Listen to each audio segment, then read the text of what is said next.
Bienvenue à tous sur le Processus Talk. Aujourd'hui, c'est notre premier intervenant et pas des moindres, j'ai envie de dire, parce que franchement, c'est un idole pour tous les deux. Bon, par contre, il a quand même refusé de filmer en extérieur. Oui, quoi. vraiment. Désolé les gars, j'ai foutu en l'air votre configuration initiale. Donc du coup, on a avec nous K-Swiss, aka Kevin Ferreira. Pour ceux qui ne le connaissent pas, on va faire un podcast un peu différent de tout ce que vous avez l'habitude de voir. On va pas le laisser se présenter pendant 1 heure parce qu'on a envie de discuter avec lui et que vous ayez une discussion la plus poussée possible. Et, en tout cas, si vous voulez avoir une présentation de Kevin, vous pouvez aller sur le podcast de Quentin Randis, Biceps et Mindset, où tu fais une énorme présentation de toi, ton tout parcours aux USA et tout. Ouais. Mais si tu dois te présenter très rapidement, brièvement, qu'est-ce que tu fais dans la vie, qui t'es, sans éparpiller tout le parcours, quoi.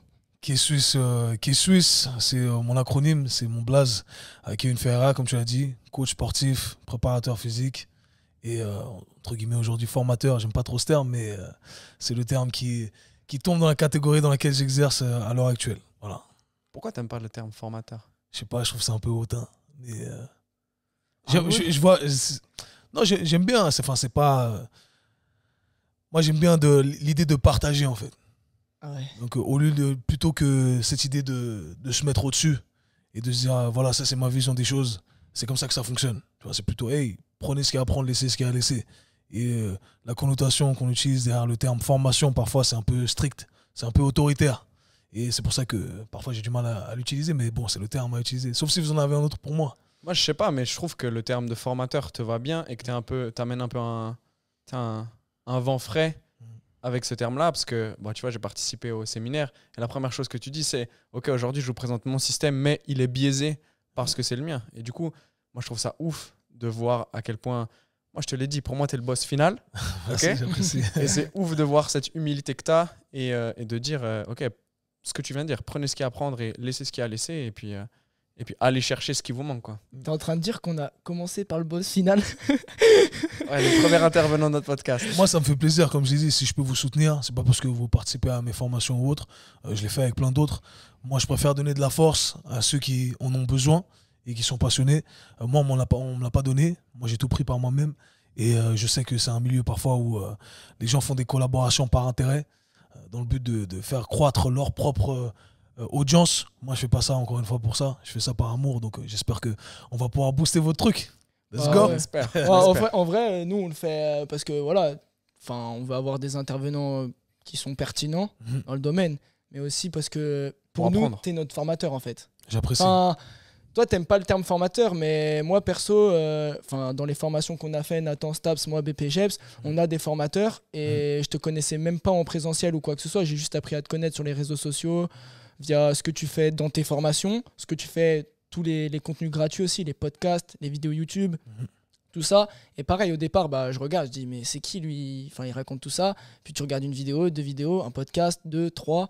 Puis t'apprends et tu te dis ok, mais c'est pas faux ce qu'il dit. Puis au final tu te formes grâce à toi jusqu'au moment où tu viens en payer. Donc en fait, peut-être que toi t'aimes pas ce terme formateur, mais honnêtement je pense que c'est le terme qui te va bien. Après, peut-être qu'un jour nous on sera formateur aussi, j'en sais rien. Je vous le souhaite. Moi aussi je me le souhaite, mais en tout cas pour le moment avec mes 20 ans, moi j'ai pas la légitimité de me dire je vais former quiconque en fait. Mais tu vois, on a commencé ce podcast déjà et au début on a hésité, surtout moi.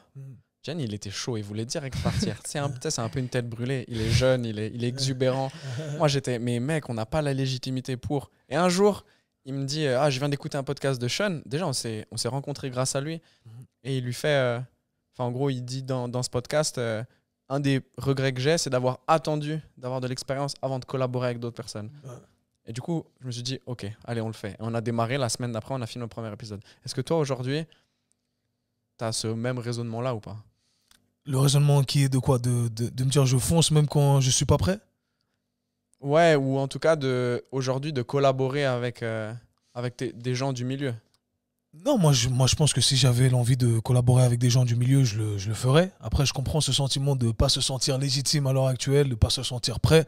Et je pense qu'en fonction de l'individu qu'on a en face de nous, c'est plus ou moins simple d'approcher la personne. J'espère qu'avec moi, c'était simple de m'approcher. Malgré Gianni, désolé, je ne réponds pas au DM tout de suite. Non, mais c'est normal. J'ai un peu de retard.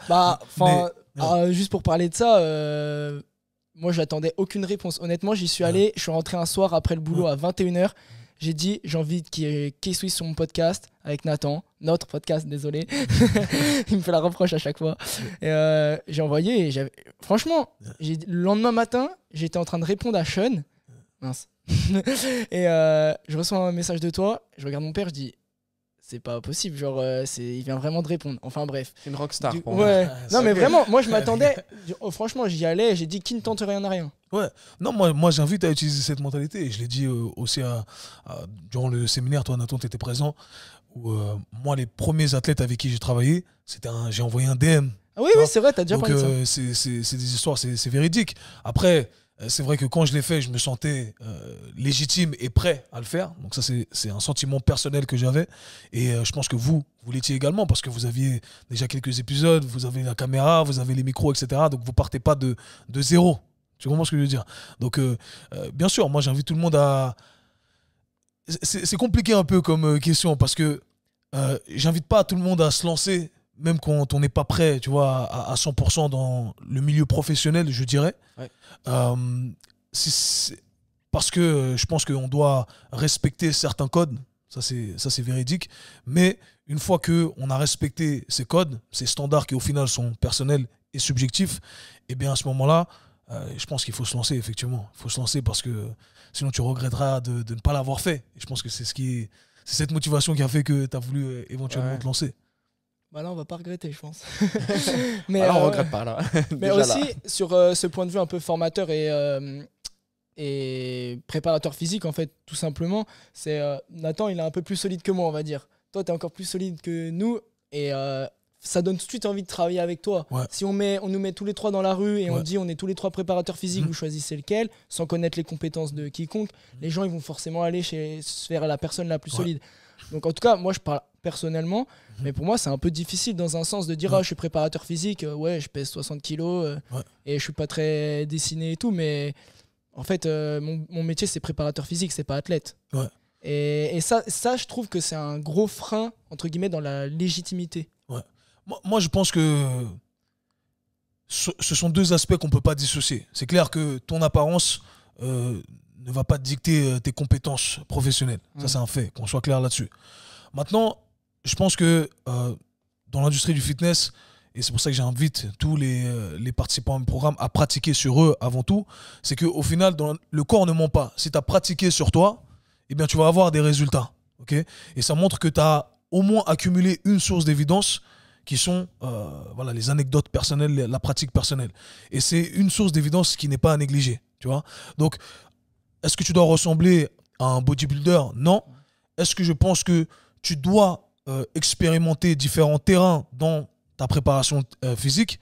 Oui. Et en explorant ces différents terrains, eh bien, tu vas développer ton physique. Tu vois, et je pense que c'est important de le faire.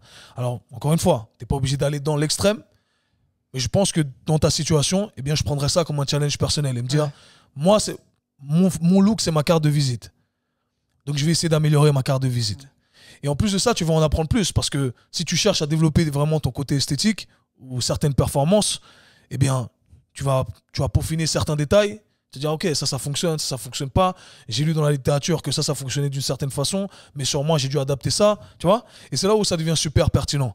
Donc je pense qu'il faut vraiment, certes, il ne faut pas s'attarder que sur le look, mais je pense que c'est quelque chose que tu devrais, bien entendu, considérer éventuellement et dire, ouais, je vais travailler sur moi au final. Et le look viendra au final. C'est ça qui est intéressant, c'est que le look va suivre par définition.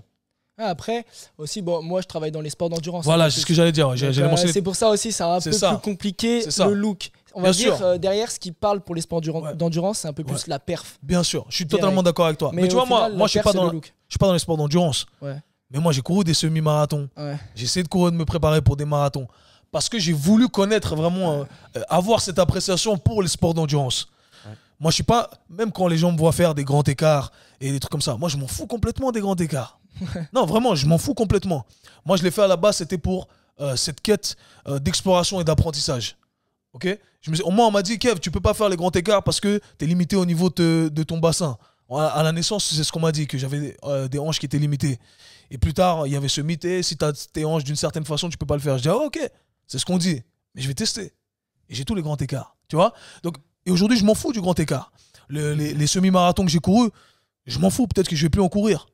Mais j'ai dû traverser cette quête-là pour me dire, ah ok, voici les erreurs que j'ai commises, voici ce que je ne vais pas répéter, etc., etc. Le bodybuilding, je m'en fous complètement. Tu vois? Je regarde pas les mecs qui vont à l'Olympia en string faire des pauses. Tu vois? Non, c'est moi qui adresse aux bodybuilders parce que j'aime beaucoup cette discipline. J'ai beaucoup appris du bodybuilding. Mais j'ai dû justement apprécier cette discipline ou me forcer à apprécier cette discipline pour voir tout ce elle avait à m'enseigner. Tu comprends ce que je veux dire?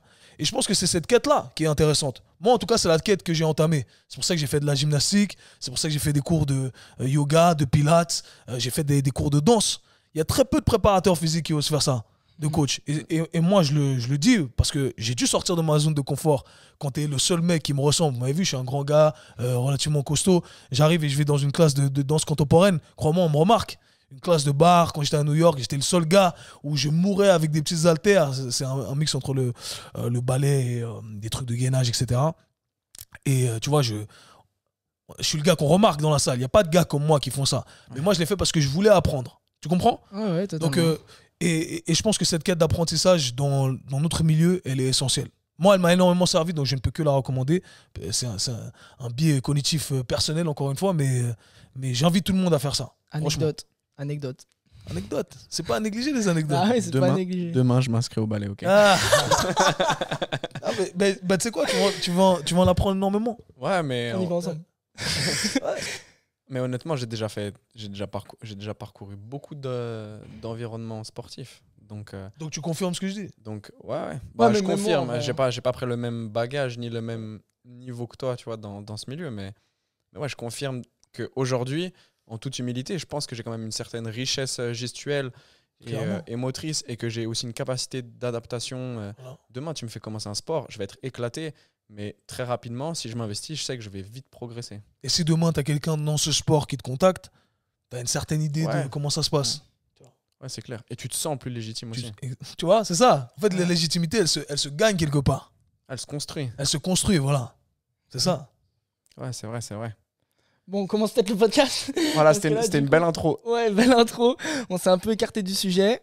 Nathan, vas-y, on parle du sujet. Ok, avec toi, on a envie de parler de blessures. Ok, parce qu'il y a un moment où tu parlais quand même beaucoup de mobilité, de travail articulaire. Ouais. Et en gros, la question... En gros, on a plusieurs items autour de la blessure. La première question, c'est comment est-ce qu'on s'arme face à la blessure? Et toi, du coup, tu as travaillé avec des tout-venants, moi j'appelle ça, et aussi avec des sportifs de haut niveau. Qu'est-ce que tu peux nous dire sur ça? Comment on s'arme pour faire face à la blessure? Mitiger ou prévenir? Est-ce qu'on la prévient? On ne peut pas prévenir la blessure à 100%. Comme vous le connaissez, le but, c'est de préparer ces tissus au maximum.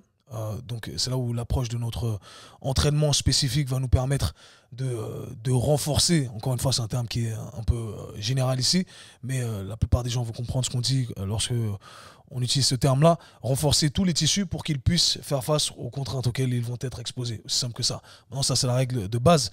Maintenant, je dirais que pour monsieur, madame, tout le monde et pour les athlètes de haut niveau, eh bien, on a toujours ce que j'appelle les red flags, les drapeaux rouges en gros. On a tous un truc qui nous gêne depuis longtemps. Une petite gêne, c'est l'épaule droite, ou c'est le dos, c'est la zone antérieure du genou, c'est le tendon quadricipital, etc. On a tout ça. Okay? Et moi, je me dis, le meilleur moyen de viser la durée, c'est de connaître les red flags individuels et de connaître les red flags qui sont liés au sport qu'on pratique. De manière générale, lorsque on pratique un sport, il y a des blessures qui sont associées, des blessures communes qui sont associées au sport. Et à partir de là, on arrive à créer une programmation qui va nous permettre de viser spécifiquement nos red flags et, dans un deuxième temps, les red flags qui sont communs au sport qui est pratiqué. Et à ce moment-là, si on ne s'attarde que sur ça, pour moi, on a fait l'essentiel du travail. Et parfois, le problème qu'on rencontre, c'est qu'on veut faire un peu de tout, mais malheureusement, on finit par rien faire de bien. Donc là, vraiment, c'est un gem que je vais partager ici, c'est de s'attarder uniquement sur ça, avec cette hiérarchie-là, les red flags de la personne, et les red flags du sport en question. Exemple, pour qu'on soit un peu plus concret, je sais pas, tu as l'adducteur qui te gêne à chaque fois. Moi, en tant que préparateur, je dois faire en sorte de faire du travail spécifique sur l'adducteur, remodeler les tissus, rendre ces tissus plus forts. Sur la durée, bien entendu, commence par la phase de réhab, etc., réathlétisation. On augmente la capacité de ces tissus. En parallèle, malgré le fait que voilà, tu fasses du basket et que tu n'as jamais eu de problème à la cheville, je sais que les blessures aux chevilles sont récurrentes dans ce sport-là. Okay. Donc, je vais quand même allouer un certain temps à ce travail spécifique sur la cheville, malgré le fait que tu n'aies jamais eu de problème à ce niveau-là. Parce que le jour où tu tombes sur ta cheville en inversion, on sait ce qui peut se passer si éventuellement tu n'as rien fait pour travailler dessus. Donc voilà, la réponse la plus concise possible que je puisse donner, c'est ça selon moi. Donc en fait, pour les... Vas-y. Moi j'allais dire du coup sur les red flags liés à l'activité, en gros tu regardes un peu l'épidémiologie. Exact. Mais pour les red flags de la personne, tu t'y prends comment? On passe par une évaluation. Vous voulez plug l'évaluation? Regarde, il y a écrit là, il y a écrit les articulations. C'est ça, ouais. On va tester les articulations individuellement en plusieurs temps sur la table de massage. Individuellement, on va tester ensuite dans un mouvement plus global et ensuite on va la tester dans des mouvements au quotidien durant notre activité, durant notre pratique de préparation physique, musculation. Et puis au final, même ça peut être au niveau articulaire, vraiment l'évaluation, mais aussi juste une discussion avec la personne, connaître elle ce qu'elle a déjà eu comme douleur. Exactement. Parce qu'au final, l'historique c'est la base. Ouais, de toute façon c'est la base. Et puis en fait toi ce que tu appelles les red flags, en fait c'est un peu ce que les gens ils négligent. Ouais, j'ai mal au genou depuis 10 ans. Ouais, c'est pas grave. C'est normal. C'est normal, exact. Non, faut le traiter ce genou, faut le traiter. C'est jamais normal. Ouais. Le problème c'est qu'ils n'ont jamais eu une approche spécifique justement et que comme tu l'as dit, on a attribué une certaine normalité à ce phénomène, alors que c'est pas normal d'avoir mal. Et on peut... Aussi, c'est l'idée que la plupart des gens abandonnent. Tu traînes ça depuis 5 ans, 10 ans, que sais-je. Et bien tu dis, vas-y, c'est là. Hein. Et c'est là où notre taf devient super intéressant. Et c'est là où vous allez avoir des clients à vie. Parce qu'un client qui traîne sa douleur depuis 10 ans, 15 ans, et commence à travailler avec toi, et en 6 mois, bam, je me suis jamais senti aussi bien. C'est un client à vie. Tu vois, et c'est marrant parce que moi, si vous suivez un peu mon travail, je suis un des premiers en tant que préparateur, en tant que coach, à parler de cet aspect douleur. Alors que c'était très tabou à l'époque. On disait, mais comment t'es coach, tu viens parler de douleur, etc. Moi, je dis, mec, moi, j'ai jamais travaillé avec un client qui a mal nulle part. Ouais. Tous mes clients ont toujours eu des douleurs. Et on me donnait des trucs génériques bidons. On me disait, va recommander ça à un collègue kiné ou physio ou un médecin. Et au final, c'est moi qui passe le plus de temps avec mon client. C'est moi qui peux créer le plus de changements sur ce client. Donc, je dois apprendre. Je dois apprendre à faire quelque chose pour vraiment aider mon client. Je ne suis pas juste le gars qui compte des reps. Et au début, bien entendu, c'était un peu tabou. Et tu vois, pour contraster le tout à justement l'autre corps de métier auquel on nous oppose, alors qu'on ne devrait pas le faire, nos collègues physio, kiné, etc. Eh bien, moi, j'ai toujours recommandé à mes collègues kiné, physio, de se former un max sur la préparation physique. Tu vois, à aucun moment, je leur ai dit non, parle pas de ça, c'est de la préparation physique. Je dis, tu devrais apprendre, parce que c'est la suite logique. Ça fait partie normalement du continuum de la prise en charge de ton client. Et c'est pour ça que moi, quand je suis arrivé avec mon programme Mentorship, entre autres, et tout ce que je disais auparavant, c'est les gars, on fait le même métier, on devrait savoir faire la même chose.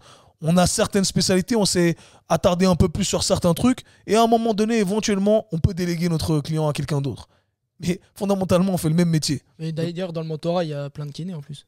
Et la preuve, c'est que après avoir eu tout ce backlash de plein de personnes qui crachaient dessus, c'est qu'aujourd'hui, dans mes formations, j'ai 30-40% de kinés. Parce qu'ils ont compris que c'est comme ça que ça fonctionne. Est-ce que nous, on devrait faire la même chose? Nous, en tant que préparateur physique, on devrait plus se former à la kiné? Bien sûr. À la kiné. Pas forcément dans le sens thérapie manuelle. Et les gens ne savent pas, mais moi, j'ai fait une école pendant 2 ans de thérapie manuelle. Et en fait, la thérapie manuelle, on l'utilise... Aujourd'hui, tu vas dire un bon kiné qui est calé, il utilise très peu sa thérapie manuelle. C'est 10%. Ouais, c'est pour soulager. Alors qu'à l'époque, tu allais chez le physio, il faisait que du massage, etc. Ça, c'est vrai. Même mon père, moi, il fait que de me répéter ça. Oh, tu peux pas me masser si tu t'estimes kiné et tout. Non, je dis, papa, c'est passif. Nous, on veut de l'actif. Exactement. Et un bon kiné, on fait la même chose. C'est ce que je dis. Ouais. C'est juste que je le dis bien trop tôt. Et c'était peut-être un peu trop tôt pour la francophonie. C'est encore trop tôt. C'est encore trop tôt. T'imagines, moi, il y a 8 ans. Alors. Ouais, mais j'imagine. Donc, c'est ça le truc. C'est qu'on fait la même chose. Et un bon kiné aujourd'hui On va essayer de soigner à travers le mouvement. Et à travers le mouvement, c'est très vague. C'est un truc. J'ai vu cette évolution en fait dans la francophonie. On disait d'abord non, il y a cette séparation de corps de métier. Le kiné fait ça, et puis il y a la thérapie manuelle. La thérapie manuelle, c'est la solution à tout. Les coachs, vous êtes là, vous faites que du développement athlétique. Et après, on a dit ok, il faut guérir par le mouvement. Et en fait, le mouvement, c'est vague, ça veut rien dire. Donc on dit ouais, bouger. Ok, et on s'est retrouvé avec des collègues qui nous disaient de bouger, mais de façon aussi inappropriée. Parce que la solution, c'est pas le mouvement, c'est du mouvement spécifique. On va savoir exactement où on bouge, quand on bouge, dans quelles angulations on bouge, etc. etc. Et c'est là au final où notre science elle est extraordinaire et elle est très spécifique de ce côté-là des choses. Mais si on fait une overview, comment dire ça, une vue d'ensemble, c'est relativement simple. Ça a du sens ce que je dis ou pas? Ouais, mais au final, dans les propos, on a limite l'impression que préparateur physique, coach sportif, appelez ça comme vous voulez, et kiné, c'est pareil. On a délimité quelque chose, peut-être par rapport à la thérapie manuelle. Exact. Mais au final, c'est un kiné qui fait... Parce que la thérapie manuelle, c'est passif, mais ça peut avoir un impact sur la psychologie avec le client. S'il adhère à cette thérapie, bien sûr, ça peut avoir d'énormes bénéfices. Et ça ne veut pas dire que tu dois le jeter à la poubelle, tu dois juste savoir. Et c'est là où les gens amènent énormément de confusion et ne comprennent pas fondamentalement ce que je dis. Ce que je dis, c'est pas qu'il y a des outils à jeter à la poubelle. C'est qu'on a plusieurs outils et on doit savoir quand on doit utiliser quel outil. Je dis pas que le massage, c'est à jeter à la poubelle ou que le foam roller, c'est à jeter à la poubelle. C'est, hey, on doit savoir quand utiliser quel outil. Récemment, on m'a posé une question. Le Pilates, j'ai eu plein de résultats avec ça. Est-ce que tu trouves que c'est bien? C'est bien en fonction du contexte. Tu comprends ce que je veux dire? Le yoga, c'est bien en fonction du contexte. C'est ton anecdote, en fait. En fait, non, tout peut être bien en fonction du contexte. Tu vois, le marteau, c'est comme si tu me disais, hey, le marteau, c'est bien. Ouais, le marteau, c'est bien si t'as un clou en face de toi. Si t'as une vis, le marteau, c'est pas bien. Mais c'est vrai, c'est bête quand je le dis comme ça. Mais c'est ça, en fait, qu'on me dit, hey, tu penses que le yoga, c'est bien? En fait, les gens ont attribué un outil comme une solution globale à tous les problèmes dans le monde du fitness. C'est pas comme ça que ça fonctionne. On a plusieurs outils et on va utiliser l'outil qui est approprié en fonction du contexte. Ouais, et c'est là que tu peux aussi reconnaître des bons préparateurs physiques ou kinés. C'est quand ils utilisent le bon outil au bon moment, même si au final, il y a une énorme part d'inconnu. Peut-être qu'un outil va fonctionner avec une personne et pas avec un autre. Effectivement. Ouais, nous, on parle beaucoup de ça dans notre podcast. Là. Le podcast précédent qu'on a sorti, le titre, c'est l'entraînement, une expérience. Et en gros, on parle de ça, que nous, on a des outils et ce qu'on fait, c'est toujours essayer de maximiser nos chances de résultats. Parce qu'en fait, il y a toujours une part d'incertitude. Ouais. On a les principes fondamentaux, mais on a du coup des méthodes qui s'appuient sur ces principes. Ouais. Mais pour autant, on n'est jamais sûr à 100% que ça va marcher. Non, jamais. Mais c'est là où l'expérience est intéressante parce qu'après, tu vas retrouver des similarités avec un client, un autre client. Tu vas pouvoir créer des liens, etc. Et là, ça devient intéressant. Mais t'es jamais sûr de rien. Ouais. Et t'es jamais sûr de rien parce que c'est pas un processus linéaire avec deux variables. Il y a trop de variables à prendre en considération dans une préparation, dans une rééducation, réathlétisation, t'appelles ça comme tu veux. C'est pas que ce que je fais à l'entraînement, il y a tout ce que tu fais en dehors de l'entraînement. Tous les facteurs qui vont affecter justement... On appelle ça avec Nathan les 23 autres heures. Les 23 autres heures, exactement. Quand tu penses à ça, une heure d'entraînement, c'est 4% de ta journée. Et puis, même si la personne, au pire des cas, tu la vois une heure par semaine, mais si elle s'entraîne tous les jours une heure, bah, y a quand même tout le reste où il y a plein de possibilités qu'elle se blesse ou que son hygiène de vie soit pas forcément correcte. Il y a trop de facteurs qui rentrent en jeu. Mais on peut quand même optimiser certaines choses. Et ça, c'est des red flags. Ouais, ça peut être des red flags au final. Absolument. Du coup, on a parlé red flags dans le sport, connaître, donc ça, faut rechercher. Et c'est le rôle du préparateur physique. Toi, en tant qu'athlète, tu peux nous donner, enfin là, je parle aux auditeurs, hein, mais toi, en tant qu'athlète, tu peux nous donner des pistes sur les douleurs que tu as déjà eues depuis un moment. Et comment on fait ensuite, une fois qu'on a ces red flags? Donc, on travaille sur la partie vraiment, on sait que c'est un basketteur, il y a un gros risque au niveau des chevilles. Parfait. Et nous, on a une petite question parce que c'est ta spécialité, mais quel est le rôle de la mobilité là-dedans? En dehors du terme renforcement, quel est le rôle de la mobilité? Pourquoi on devrait faire de la mobilité? Parce que même si toi, t'en parles depuis 8 ans, c'est encore c'est nouveau. En retard. Ouais, moi, je suis presque fatigué d'en parler. Voilà, exactement. Et t'en parles moins en plus dernièrement. T'inquiète, on arrive. Mais en plus, là, on a une visio dans le mentorat et c'est la première chose que tu dis, tu réinventes pas la roue. Non. Juste, tu répètes. Et de toute façon, tu auras toujours des nouvelles personnes qui te suivront. Et il faudra toujours répéter. Ouais, non, t'as raison. Non, pour répondre à ta question, la mobilité, c'est un terme qui est un peu utilisé à tout va aujourd'hui. Ouais. On connaît sa définition, mais il faut penser à ça comme un entraînement classique, enfin, l'entraînement tel qu'on le conçoit, en termes de renforcement, entre guillemets, encore une fois, mais avec de la spécificité. La spécificité au niveau des tissus qui sont ciblés, la spécificité au niveau des angles qui sont ciblés, au niveau voilà, de ces aspects-là principalement. Et le but étant de cibler ces zones qu'on n'arrive pas forcément à cibler avec un modèle standard. Je dirais que c'est ça, okay, dans un premier temps.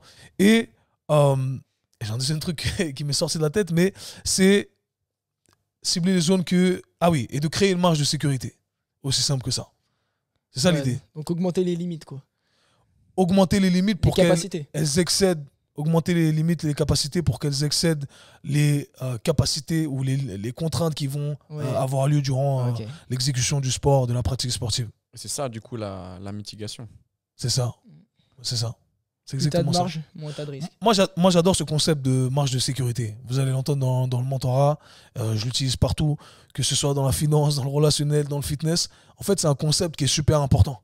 Parce que c'est un concept qui te permet de construire ta philosophie, peu importe ce que c'est, en l'occurrence ici dans le fitness, en te basant sur les risques et pas que sur les récompenses. Ok. Ah ouais. Voilà, c'est quoi, process talk, c'est ça? Process talk, yo. Ah ouais. Oh, et du coup, quand tu disais, en gros, augmenter cette capacité, concrètement, d'un point de vue physiologique, tu vois, si tu rentres dans le détail, dans le micro, il se passe quoi et comment? Ok, tu mets de la contrainte et du coup, il se passe quoi? C'est un podcast pour qui? Pour les professionnels ou c'est pour tout le monde? Là, on s'est dit... Pour ceux qui sont vraiment intéressés de pousser le truc. Plus loin. On veut la discussion la plus poussée qu'on peut avoir. C'est pour les pros? Ouais, quasiment. Ouais. Pour les pros, ceux mais qui s'il y a des très athlètes intéressés. Ouais. On a des personnes qui nous ont dit, des fois, vous survolez un peu trop, on aimerait un peu plus de détails. Okay. En général, on s'adresse à la population en général, le sportif lambda. Ok, donc là, on va trouver le bon mix entre la vulgarisation et le clou et le marteau. C'est de la vulgarisation spécifique, tu vois. Spécifique. Ok, repose ta question alors. Ma question, c'est du coup, ok, tu viens mettre de la contrainte pour renforcer tes tissus. Ouais. Mais du coup, d'un point de vue micro, il se passe quoi au niveau de tes cellules, en fait? Ouais. Et quand on place de la contrainte, donc un stress sur nos cellules, eh bien, on a ce signal. On va vulgariser. Vous avez déjà parlé de mécanotransduction et tout ça, j'imagine? Non, pas trop. Mais ok, bref, on a nos cellules reçoivent ce signal de force, le système nerveux, nos cellules répondent à ce signal de force. Okay, et du coup, il y a plusieurs trucs qui se passent. Il y a des adaptations au niveau de nos systèmes nerveux, il y a des adaptations au niveau de nos tissus directement. Donc on crée plus de cellules, donc plus de tissus en soi également. Donc, on a cette adaptation tissulaire, on crée plus de tissus. Qui dit plus de tissus dit également plus de potentiel d'utilisation, okay, parce qu'on a accès à plus de tissus, donc plus de neurones moteurs, etc. Okay, c'est ça l'idée. D'unités motrices. Ça, on en a déjà parlé dans un podcast sur la force. On a accès à plus d'unités motrices, okay, et on a accès donc à plus, ça va main dans la main, accès à plus d'amplitude de mouvement, tu as accès à plus d'unités motrices. Donc un potentiel d'utilisation qui est plus élevé autant d'un point de vue nerveux que d'un point de vue tissulaire en termes d'amplitude de mouvement. J'ai parlé de ça quand je parlais de force absolue durant le séminaire. Ouais. C'était une réflexion que j'ai faite sur place et je me suis dit, ah tiens, c'est super intéressant. Parce que tu as deux façons de devenir plus fort. En vrai. C'est tu places un stress qui est principalement neurologique, un stress nerveux. Okay, et c'est ce qu'on fait d'habitude. Okay, et fondamentalement, quand tu deviens plus fort, qu'est-ce que tu fais? Tu apprends à ton système nerveux à recruter toutes les unités motrices de ton corps. Okay. Ça, c'est pour ceux qui n'ont pas écouté le podcast sur la force, ça pourra vous aider. On en a beaucoup parlé. Voilà. Donc, on essaie de recruter toutes les unités motrices de son corps. Ok, cool. Et l'idée, c'est quand on place le stress nerveux, à chaque fois, on apprend à son corps à sortir de ses zones de confort et à recruter plus d'unités motrices. Cool. Et on devient plus fort parce qu'on passe d'un palier à un autre palier. Ok. Donc, ça, c'est un moyen de le faire. Le deuxième moyen de le faire, c'est de lui donner plus d'unités motrices auxquelles accéder. Et c'est là où l'entraînement, même qui est souvent sur lequel on crache lorsqu'on fait de l'isolation, eh bien, c'est super intéressant parce que tu augmentes justement ces connexions nerveuses, okay, cette capacité à recruter plus d'unités motrices. Okay, Aussi simple que ça. Et si tu as accès à plus, tu as accès à plus de longueur, tu as accès à plus de connexion. Ça a du sens? Ouais, totalement. Donc tu as accès à plus de production de force. Ouais. Mais là, du coup, tu parles d'un point de vue juste musculaire? Bon, pour la capacité à générer de la force, oui, parce que ce sont les muscles qui génèrent de la force. Mais on a également des adaptations d'un point de vue tissulaire au niveau de tous les tissus conjonctifs. C'est-à-dire au niveau des tendons, au niveau des ligaments, au niveau de 80% des nerfs. En fait, tous les tissus conjonctifs vont répondre justement à ce signal de force lorsqu'il est bien envoyé. C'est là où ça devient intéressant. Parce qu'encore une fois, ça nous sort de ce domaine-là. Ah, t'es un coach, c'est que toi, tu t'attardes que sur les muscles. Ouais. Ça nous sort de cette idée. Parce que l'idée auparavant, c'était que les ligaments, les tendons, les os étaient des tissus inertes. C'est-à-dire qu'ils n'allaient pas s'adapter. Ouais. Des structures passives. Et au final, non. Okay, donc, en s'entraînant correctement, on améliore la capacité de tous ces tissus-là. J'ai eu des messages récemment sur un des réels que j'ai posté sur le genou où je disais ça permet de renforcer les ligaments. Il y en a qui me disent ouais, ils m'envoient des DM, des kinés, ouais, comment ça, tu dis renforcer les ligaments, c'est faux, nanana, ce sont des structures, on peut pas les renforcer. Et au final, je dois lui envoyer un gros pavé en lui expliquant j'ai pas le temps de tout expliquer. Bah moi, va rechercher X, Y, Z. Attends, tu me réponds pas. Non, je réponds que aux haters en fait. Moi, je réponds à tous les jaloux, moi. Sur le net, moi, je réponds parce que de manière générale, j'essaie de répondre à tout le monde. Après, les DM, des fois, c'est un peu compliqué, mais sur les posts, surtout ceux qui viennent cracher, parce que souvent, ceux qui viennent déverser leur haine, il n'y a personne qui leur tombe dessus. Ils se disent, ah, je les laisse, je vais pas me prendre la tête. Non, moi, je vais trop mettre à ta place, mon gars. Parce que je sais que si on se voyait dans la rue, tu n'oserais même pas me parler. Tu n'oserais même pas me regarder. Et en fait, ça me frustre de voir ces gens qui justement, se permettent de déverser leur haine et qui ne le feraient pas dans la vraie vie, en fait. Et tu le vois, tu le ressens directement. Et au final, quand tu les remets à leur place, intellectuellement, ils peuvent plus rien dire. Et c'est marrant parce que c'est un peu lâche. Parce que les gars, ils voient, en fait, le gars, il m'a répondu, ah merde, ça fait sens. Et il répond plus après. Ou il te bloque. Dis juste, hey, putain, merde, ok, je vais faire mes recherches ou peut-être que t'as raison. Tu vois. Ah ouais, bah nous, c'est ce qu'on dit avec Nathan, je sais plus dans quel podcast on en parle, mais c'est ce qu'on dit. On dit, ça se trouve que ce qu'on est en train de vous dire aujourd'hui, dans 1 an, voire même dans 1 mois ou dans 10 ans, on dira, oubliez ce qu'on vous a dit. Ou juste après cette discussion. Ouais. Non, et le pire dans tout ça, c'est que les gens se frustrent parce qu'en fait, les gens sont mariés à des idées. Mais moi, tout ce que j'ai appris aujourd'hui, je l'ai appris parce que quelqu'un, d'une façon ou d'une autre, ou ma pratique sportive, ou avec des clients, a remis en question ce que je croyais être vrai. Je ne suis pas resté braqué en me disant non, ce qu'ils disent c'est des conneries ou c'est pas possible que ce soit passé de cette façon-là. Je vais pas renier les faits sont les faits sont là. Donc au bout d'un moment, je me dis attends, il y a un truc qu'on fait faux. Moi, je suis un des premiers, même aux États-Unis, du modèle, vous connaissez tous les FRS et tout ça. Ouais. Moi, je suis un des premiers élèves. Et pourquoi je suis un des premiers élèves à m'intéresser à ce truc que personne ne s'intéressait à ça, de la mobilité? C'est pas dans la francophonie. Moi, je suis un des premiers, disons les choses comme elles sont, en Amérique. Et c'est un fait. Là où tout commence. Et donc, exactement. Et du coup, pourquoi je dis ça? Parce que moi, je cherchais des solutions à mes propres problèmes. Donc, j'ai mes propres problèmes d'épaule à l'époque. Personne ne me donne de solution. Je paye des spécialistes, je vais voir XY, je fais toutes les pratiques du monde.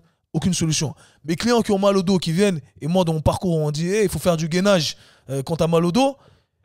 Frérot, ça fait 10 heures de gainage avec mon client là. Tu vois, et il a fait des records mondiaux et il a toujours mal au dos. Au bout d'un moment, peut-être que je dois me remettre en question et dire peut-être c'est pas le putain de gainage qu'il faut faire. Tu vois, et le problème, c'est qu'il y a plein de gens qui n'osent pas se remettre en question et dire non, on m'a appris ça à l'école, dans mon parcours académique, on m'a appris ça, forcément c'est ça. Non, les faits montrent que, Suzy, elle fait du gainage là, ça fait 10 ans qu'elle fait du gainage. Elle est là, Suzy. Voilà. Suzy, elle vient du quai suisse chaud, jusque dans le processus talk. Suzy, elle fait du gainage, arrêtez le gainage, ça m'a. Au bout d'un moment, pose-toi aussi une question, tu vois, remets-toi en question, je devrais dire. Il y a une citation que tu aimes bien dire, c'est les illettrés. De l'ère actuelle, c'est ceux qui savent pas apprendre, désapprendre et réapprendre. Exactement. Et ça, je trouve, c'est super bien dit. Amen. Amen. Non, mais c'est la vérité en plus. Et le problème, c'est qu'ils pensent être au-dessus intellectuellement. Mais on le voit que tu l'es pas. Quand tu n'arrives pas à désapprendre justement ce que tu as appris, c'est problématique. Et c'est un nom, je le mentionne à chaque fois dans chaque podcast, ça s'appelle les coûts irrécupérables. C'est un biais cognitif. J'en parle dans le programme Mentorship également. Oui. T'as investi tellement de temps, d'argent, d'énergie, que sais-je, à apprendre un truc, que c'est impossible pour toi de concevoir que ce truc-là n'est pas vrai. Tu préfères rester figé dans cette idée que, c'est ça, parce que autrement, ça voudrait dire que tout ce temps, cette énergie, cet argent que j'ai investi, et bien en fait, ça servait à rien. Ouais. Et c'est frustrant. Mais c'est un peu le système aussi qui fait ça. C'est un peu le système parce que l'échec, il est pas valorisé. Ouais. Donc, ouais, logiquement. Donc valoriser l'échec. C'est ça que ça Ouais, veut dire. et quick, irrécupérable, oublié. Apprends, désapprends, réapprends. T'entends la passion quand même dans sa voix parce que, Vraiment. parce que dès qu'il parle fort, c'est Ah oui. c'est la passion qui Vous vous parle. rendez passionné, peut-être pas moi. compte au micro, mais il parle super fort comparé à nous. Je l'ai déjà remarqué au séminaire, c'est dès qu'il est dans un... Tu sais, il y a un rush de passion. Ah, il parle super fort. Oh, ça Ok. va progressivement. Ok, du coup, tous les tissus s'adaptent. Ouais. Moi, la question que je me pose, c'est est-ce que il s'adapte, ça veut dire quoi? Il s'hypertrophie, en gros? Et éventuellement, oui. Ok. Est-ce que forcément, si un tissu s'hypertrophie, ça veut dire qu'il est plus résilient? Exemple, je pense que tu as déjà vu ces papiers sur les ligaments croisés chez des haltérophiles, là, ou même chez des... Ceux qui sautent. Oui. chez des athlètes de plongeon. Tu vois les ligaments croisés Voilà. qui sont plus hypertrophiés. Exactement. Et ceux qui font de l'unilatéral, ils ont... voilà. Tu vois là où je veux en venir. Ouais. Est-ce que... Donc déjà, ils mettent en lumière que c'est parce qu'ils ont commencé avant l'adolescence, qu'ils ont continué pendant cette période-là, et après qu'il y a eu cette hypertrophie ligamentaire. Ouais. Est-ce que déjà, juste hypertrophie veut forcément dire tissu plus résilient? Là, c'est dans le cadre des ligaments croisés, mais même de manière générale, si on parle de capsules, de ligaments, de tendons, de... Le muscle, même. Je dirais oui. Je dirais que il y a une certaine association qui peut être créée. Ouais. Si ça a été hypertrophié, c'est-à-dire que ça a été exposé à des contraintes qui ont excédé ou qui étaient proches de la capacité actuelle, mais qui les ont ramenés vers à s'élever, disons ça comme ça, conceptuellement. Et donc, ça veut dire que tu es devenu plus résilient, ou les tissus sont devenus plus résilients avec l'hypertrophie. C'est pour ça que souvent on crache sur le fait de faire de la musculation classique, même pour les athlètes, etc. Et comme je l'ai expliqué, en fait, c'est une fausse idée pour des gens qui partent plein d'athlètes même, qui partent de zéro, qui n'ont pas un grand bagage en musculation classique. Simplement faire de la musculation classique de type bodybuilding, ça va les rendre plus forts. Ils vont prendre un peu de masse. Tant que cette masse n'est pas assez conséquente pour que vraiment ça les freine et ça porte détriment à l'aspect vitesse, disons, ils vont devenir plus forts. Ça va main dans la main. Ouais, puis il faut un petit moment pour prendre de la masse, quand même.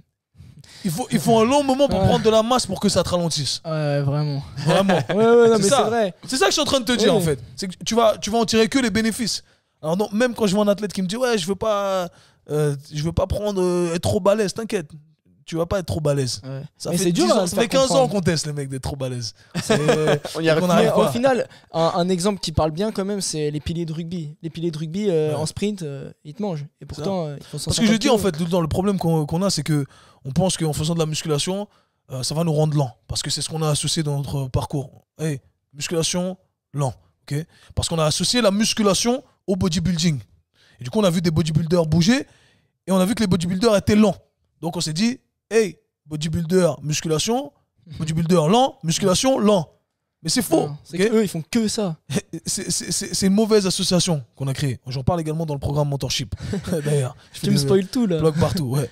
Mais pourquoi on est lent? On est lent parce qu'on n'entraîne pas sa vitesse. Si tu entraînes ta vitesse, c'est une qualité qui doit être entraînée également. Si tu ne l'entraînes pas, ben forcément, tu ne peux pas l'avoir. C'est pas que la musculation va porter détriment à ta vitesse, c'est que si tu ne l'entraînes pas, tu ne vas pas l'avoir, indépendamment du fait que tu fasses de la musculation ou non.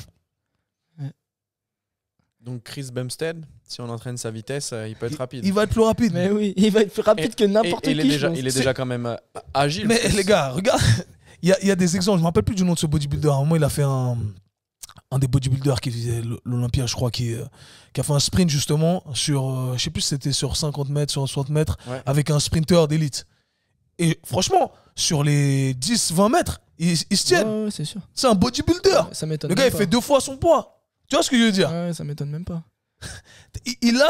Si tu as entraîné ton système nerveux à décharger un max. un max de magnitude d'énergie pour recruter un maximum d'unités motrices. Les unités motrices, elles sont là. Oui. Tu vois? Ouais, de ouf. Ouais, mais c'est de la... T'as créé plus de connexions en fait entre les neurones moteurs et les fibres musculaires. Ouais, total. C'est aussi simple que ça. C'est comme ça que ça fonctionne. Ouais, mais c'est de la gonflette. T'as déjà vu sur une compétition de bodybuilding là, un mec qui tape une full planche? Non. Bah, ça, c'est incroyable. Franchement, cherche sur YouTube, sur le Ouais, mais podium. ça l'étonne pas. Il fait une foule blanche. Moi, ça m'étonne pas. Moi non plus. Moi, j'ai grandi à l'époque de Flex Wheeler qui faisait des grands écarts, un bodybuilder. Donc, quand les connards ils me disent non, mais la musculation, ça rend tight, je dis va voir Flex Wheeler. Tu vois, c'est l'exemple que je donne à chaque fois. Et c'est ça. Et c'est ça aussi qui m'a fait questionner, c'est de dire on nous posait des limitations qui pour moi n'avaient aucun sens. Et aujourd'hui, je le montre. Vous me voyez, moi, je suis grand, je fais de la muscu, je lève des charges lourdes, je cours, je saute, je sprint, je fais tout. Et je fais tous les grands écarts. C'est de ouf. Et je pense ce qui est ultra intéressant, c'est de revenir au tout départ du podcast de ce que tu disais. En fait, c'est si tu te sens lent à cause de la musculation, bah, entraîne ta vitesse, apprends par toi-même, vois à quel point tu peux développer ta vitesse et au final, tu vas devenir plus athlétique. Une fois que tu as développé ta vitesse, entraîne ton endurance. Ouais. T'as tellement de ta mobilité, ta souplesse, t'as plein de panels que tu peux tout développer. augmenter. Et au final, tu peux prouver par A plus B qu'il n'y a rien de mauvais, rien de bon. Tout est complémentaire. C'est ça, tu dois juste l'entraîner. En fait, c'est comme si tu disais putain, fais chier, je parle pas japonais. Mais tu fais que des cours de français. C'est normal que tu parles pas japonais. Tu vois? C'est la même chose. Ah, mais je suis pas rapide. Ouais, mais tu entraînes pas ta vitesse. Tu entraînes que des trucs à bouger lentement. Bah forcément, la loi de la spécificité veut que tu ne seras pas rapide. Ça fait partie du game. Moi, j'apprends le japonais. Hein. Voilà, apprenez le japonais. Juste avant de passer au prochain petit point, moi je voudrais juste faire un petit instant promo pour les testings articulaires parce que Kev il fait des gros testings articulaires. Donc si vous êtes vers Genève, contactez Kevin sur les réseaux pour qu'il vous fasse un petit testing. Ça prend combien de temps toi? Ça prend entre 2h30 et 3h. Ok, et ils repartent avec un truc ultra complet ou ils repartent avec quoi? Ils repartent, donc on fait l'évaluation, suite à quoi ils repartent avec un petit récap de ce qu'on a vu, avec quelques vidéos qui leur sont dédiées en fonction des red flags qu'on a analysés. Ouais, exactement. Voilà, c'est comme ça. Mais moi, je vais faire mieux. Moi, je connais 2 gars qui sont prêts à vous faire des testings articulaires également. Ils sont là. Hein, Gianni et Nathan. Parce qu'ils ont passé le mauvais plug. Kevin, t'inquiète, passez votre plug. Ils font aussi les testings articulaires. On lui a montré juste avant. Là. Ouais. Vous avez upgradé la feuille de testing. Bah c'est simple. En fait, si on fait les choses simplement, on a été formé par toi sur le testing. Après, évidemment, bah ton testing, enfin nous dans la formation qu'on a fait où il y a le testing, il n'y a pas tout. Il y a une grande partie. On a fait nos recherches, on s'est inspiré de toi. Et il faut dire ce qu'il y a, on a upgrade le truc. Et de notre expérience. Et notre expérience, ouais, de fou. Et aussi l'expérience sur nous-mêmes, mais l'expérience sur nos athlètes. Et après, on t'a un peu contacté du coup sur les réseaux quand on était en train de travailler dessus pour voir un peu toi avec, je crois que t'as dit un peu plus de 600 personnes testées, de voilà, voir un peu quels sont entre guillemets les standards. Parce que n'empêche, la loi des grands nombres, en gros la moyenne, ça nous permet d'enlever de l'incertitude. Ça nous permet de rajouter de la certitude. Tu fais pas le programme mentorship toi par hasard. Mais en fait, ça, ce que j'aime bien dans le mentorat, c'est que quand même, t'as la facilité d'expliciter certaines choses. Et ça, c'est ouf. Mais du coup, voilà pour le testing. Et si on vous fait une petite aparté, on a montré à Kevin notre testing et on va être obligé de lui envoyer le fichier, quoi. Pour qu'il l'utilise. Mais en tout cas, c'est vraiment bien. Et non, franchement, respect. Franchement, respect. C'est vraiment stylé. Bah, moi, je suis pas techie du tout, faut savoir les gars. Des fois, je suis impressionné de à quel point je vis d'internet et de tous ces outils-là. Parce que moi, je suis vraiment nul en technologie. Genre, je sais pas utiliser Excel. Vraiment, on a mis 30 minutes pour s'installer, quoi. Vraiment, moi, je sais rien faire. Moi, je suis un gars, c'est feuille, stylo. Et voilà, j'aime lire un livre en papier. J'ai mon Kindle, mais je déteste le Kindle. Enfin, je suis un gars old school. Hein. Bon, j'ai que 32 ans, mais quand même, je suis un peu old school. Mais c'est efficace. C'est efficace. Et du coup, réservez vos testings, vraiment. Voilà. C'est important pour repérer les red flags. On passe à la suite. Let's go, Nathan. Moi, j'avais une question, du coup. Ça veut dire que pour travailler sur ces tissus plus profonds, autres que le muscle, il faut du coup recruter un max d'unités motrices, recruter un max de tissus. Pour travailler sur ces tissus, non, disons qu'il y a il y a de la spécificité. Je reviens à ce que je disais auparavant quand tu parlais de travail articulaire. Il y a de la spécificité par rapport aux choses qu'on cherche à cibler. En l'occurrence, les tissus qu'on cherche à cibler. Et il y a des tissus qui vont répondre mieux à des intensités plutôt que d'autres. Donc, pour certains tissus conjonctifs, eh bien, vont mieux répondre à des intensités plus élevées. Okay. Est-ce qu'on peut faire vite fait le panel? Enfin, genre, un ligament, il répond plutôt à quoi? Des intensités plus élevées. Mais intensité plus élevée, force max, vitesse max? Vitesse... Intensité, vitesse élevée, c'est shit. Ouais. Ouais. Je veux plus donner le nombre exact, mais je vous le donne dans le mentorat, je crois, les nombres exacts. Je le dirai quand je l'aurai appris. Ouais. Non, tu l'as pas, c'est Nathan qui a fait le séminaire en présentiel. Ouais. Mais oui, quand on parle des forts max, on parle de 85% à plus. Ok. Ouais. Voilà, c'est ça. Mais on a des adaptations, par exemple tendineuses, à partir de la littérature, du moins ce qu'elle nous donne, des 70% de son effort max. Donc 70% semble être, si on veut, la barrière limite, si on veut. C'est MVIC? Ouais. Okay. Voilà. Donc il semblerait que 70% c'est ce qui est le plus approprié pour les tendons du moins. Ouais. 70 à 100. Après pour tout ce qui va être ligamentaire, il semblerait que les efforts max répondent mieux à ça. Et quand tu penses à pourquoi les tendons ont été designés de cette façon-là, eh bien, ils ont été designés pour faire face aux contraintes les plus élevées. Ouais. Donc ça fait sens. Encore une fois, pour ceux qui veulent approfondir le sujet, on a fait un podcast dessus. Principe de spécificité. Ouais. On parle du continuum os, ligament, tendon, muscle. Exact. Voilà, on parle de tout ça. Allez checker le podcast. Ouais, bah non, mais franchement, si vous reliez toutes les sources d'infos, au bout d'un moment, vous avez quelque chose d'assez quali. Ouais. Et du coup, sur l'os, si tu veux appliquer de la contrainte sur l'os. Intéressant. Pareil. Ouais, en fait, c'est simple la préparation physique. C'est simple le travail articulaire. Prenez pas de coach. C'est simple. Qui a dit que moi, je suis le premier à dire que c'est simple. Mais je sais. Mais c'est pour ceux qui écoutent, tu vois, et qui savent pas ce que c'est. C'est simple. Tu vois, ils font des choses farfelues, des trucs sur un rouleau d'automassage, en fait, des flots de yoga. Limite, j'ai envie de dire, quand tu vois un truc farfelu, méfie-toi. 100%. Moi, j'ai dit un truc. Je vais vous dire un truc. Moi, j'ai tout testé. Moi, j'ai fait les classes, je vous l'ai dit, j'ai mentionné les différentes classes, j'ai tout fait. Aujourd'hui, avec plus d'expérience et avoir entraîné des centaines de personnes, des dizaines d'athlètes du plus haut niveau, je peux le dire, aujourd'hui, vous me voyez faire les trucs les plus basiques possibles. Mais c'est général ou global, disons, mais je suis très spécifique dans l'adaptation que je cherche à créer. Et je pense que c'est là où il y a de la confusion.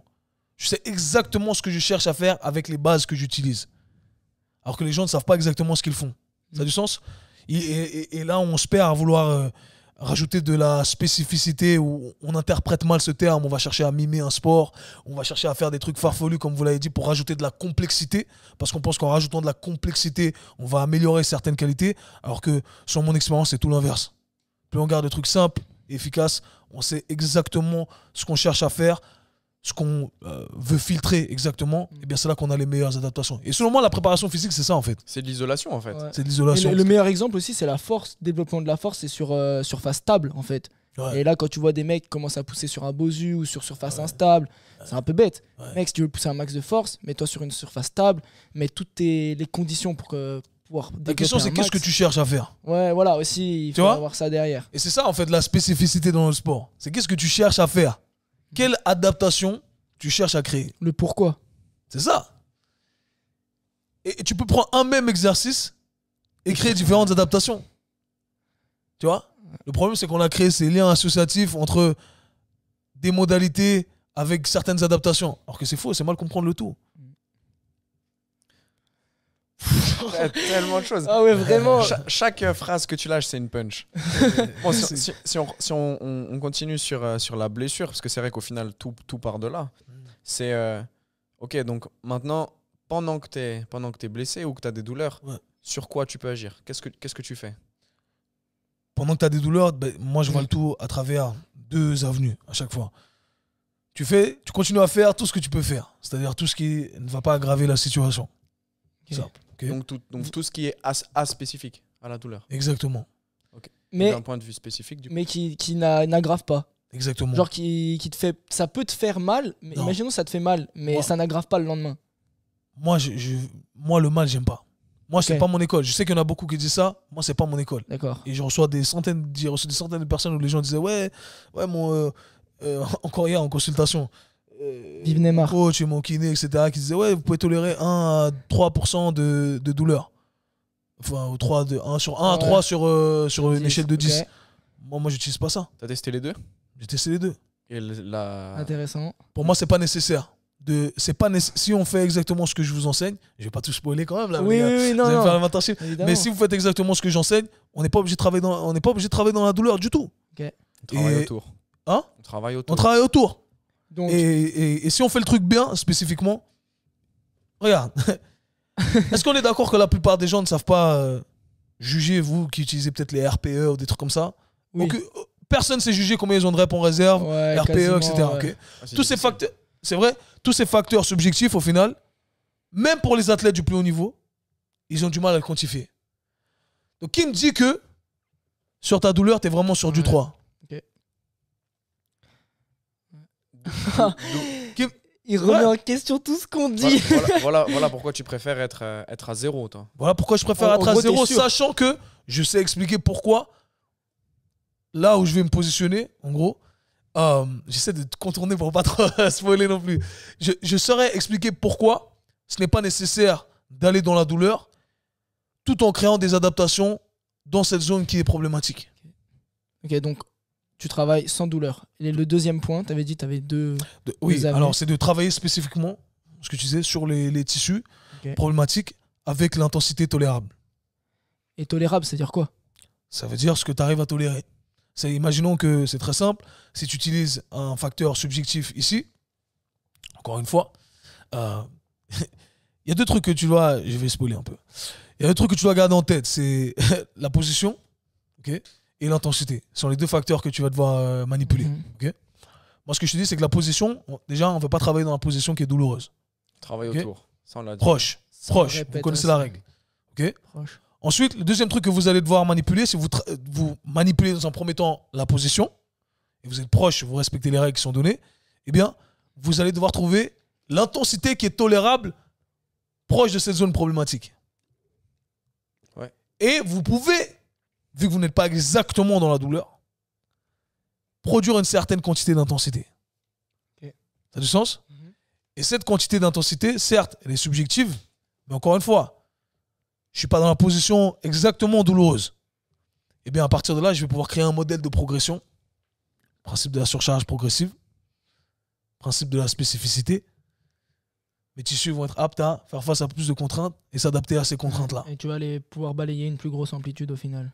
There you have it. Est-ce qu'il C'est vaut ça. mieux, est-ce qu'il vaut mieux, Oh. est-ce qu'il vaut mieux travailler, par exemple, ok, la personne, elle tolère 50% Ouais. dans la zone douloureuse, Ouais. 50% d'intensité pour que ce soit clair, ou alors elle tolère 100% à 10 degrés en dehors de cette intensité. C'est quoi le mieux? Si tu as déjà... si tu as déjà...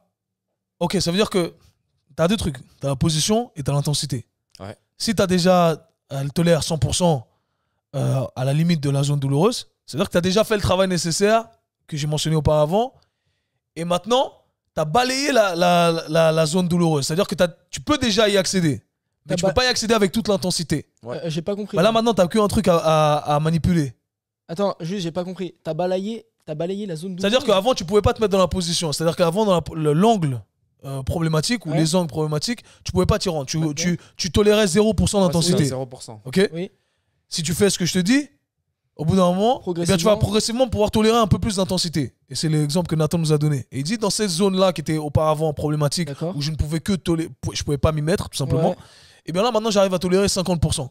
C'est-à-dire que la position, ça c'est bon, on a accès à la position. Ok. Le seul truc qu'on doit faire maintenant, c'est progressivement charger ces tissus. Je ne resterai pas à 100% avant. J'irai dans la position, dans l'angle, et j'essaierai d'augmenter cette fois-ci l'intensité. Ah, ok. Ok. Mais donc, en soi, tu périodises un peu les deux, en fait. C'est Bien deux sûr. exercices différents, en fait, que tu mettras en place. Exercice ou position. Ouais, Mhm. ok. Exactement, ouais. Ouais, parce qu'au final, tu pourrais faire n'importe quoi. Dès que tu as trouvé une position qui est un peu ok. Tant que tu arrives à placer les contraintes dans la direction dans laquelle tu veux la placer. Ouais, ok. Et si tu as une personne, je pense que tu as déjà bien eu face à des personnes comme ça, mais vraiment, tu peux quasiment rien leur faire faire. Ouais. Enfin, est-ce que tu en as déjà eu? Bien déjà sûr. Tu fais quoi? Parce qu'il y a des personnes, honnêtement, quand ils ont mal, tu as l'impression, enfin, le gars, il a mal à l'épaule, tu lui demandes de faire une rotation, il a mal. Interne, externe, il a mal. Flexion, extension, il a mal. Ouais. Abduction, adduction, il a mal. À chaque mouvement de l'épaule, il a Ouais. mal. Et si du coup, on prend ce système-là de Ouais. traiter sans douleur, Ouais. tu peux pas traiter. Si tu peux. Oui, évidemment que tu peux.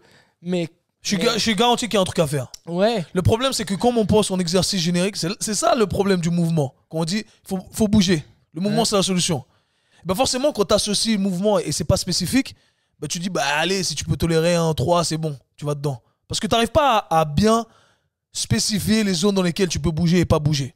Et moi, ce que je te dis, c'est que je suis persuadé, et sinon la personne ne vit pas. Ça veut dire que tu es une personne qui est comme ça. Évidemment.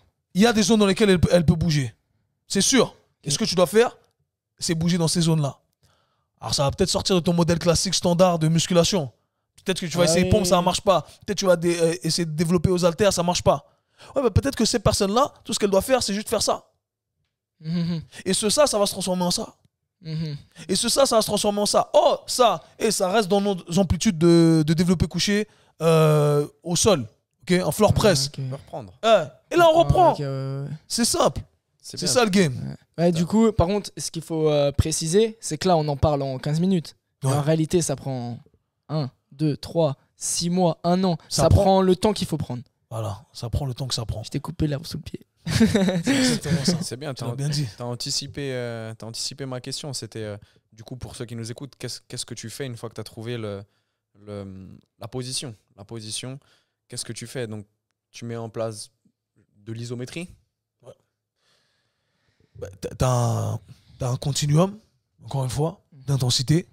Tu as des différents régimes de contraction qui vont nous permettre de commencer ou pas commencer.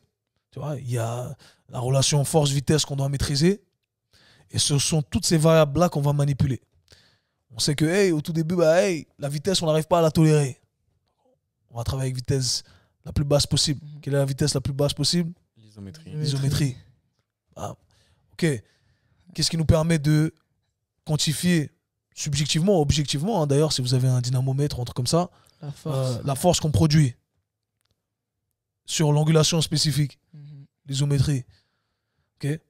Donc c'est ça qu'on appelle, ce qui crée le moins de shear force. Comment on dit ça en français? Force de cisaillement. Ouais, de cisaillement, ouais. L'isométrie. C'est un peu le point de départ. Tout le monde le sait aujourd'hui. Oui. Après, on s'attarde sur certains régimes de contraction. Et ce que je disais dans le séminaire, justement, c'était ça. C'est que on interprète mal ce pourquoi on utilise certains régimes de contraction. On ne comprend pas fondamentalement ce qu'on doit comprendre.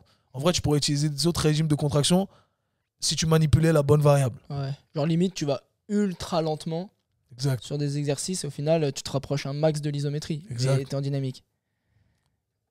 Ah, tout est dit. Franchement, mais donc la progressivité, c'est ça en fait. C'est trouver la position, ensuite adapter l'intensité et au fur et à mesure réintégrer ça dans un continuum force-vitesse. Ça veut dire progressivement l'exposer à du mouvement dynamique jusqu'à aller à un mouvement de vitesse max à intensité max. On peut partir. On finit le podcast, non? C'est ça, les gars. Je sais pas. Pour toi, c'est tellement simple pour moi, mais tout le monde fait ça faux.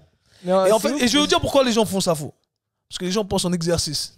Oui, mais pas en méthode. En principe. Mais c'est difficile, hein, même pour nous, tu vois, ça a demandé quand même beaucoup de remise en question parce que tu es le boss final et que nous, on a été formés, tu vois, dans le système où tout le monde est formé. Et donc il faut... Mais moi aussi.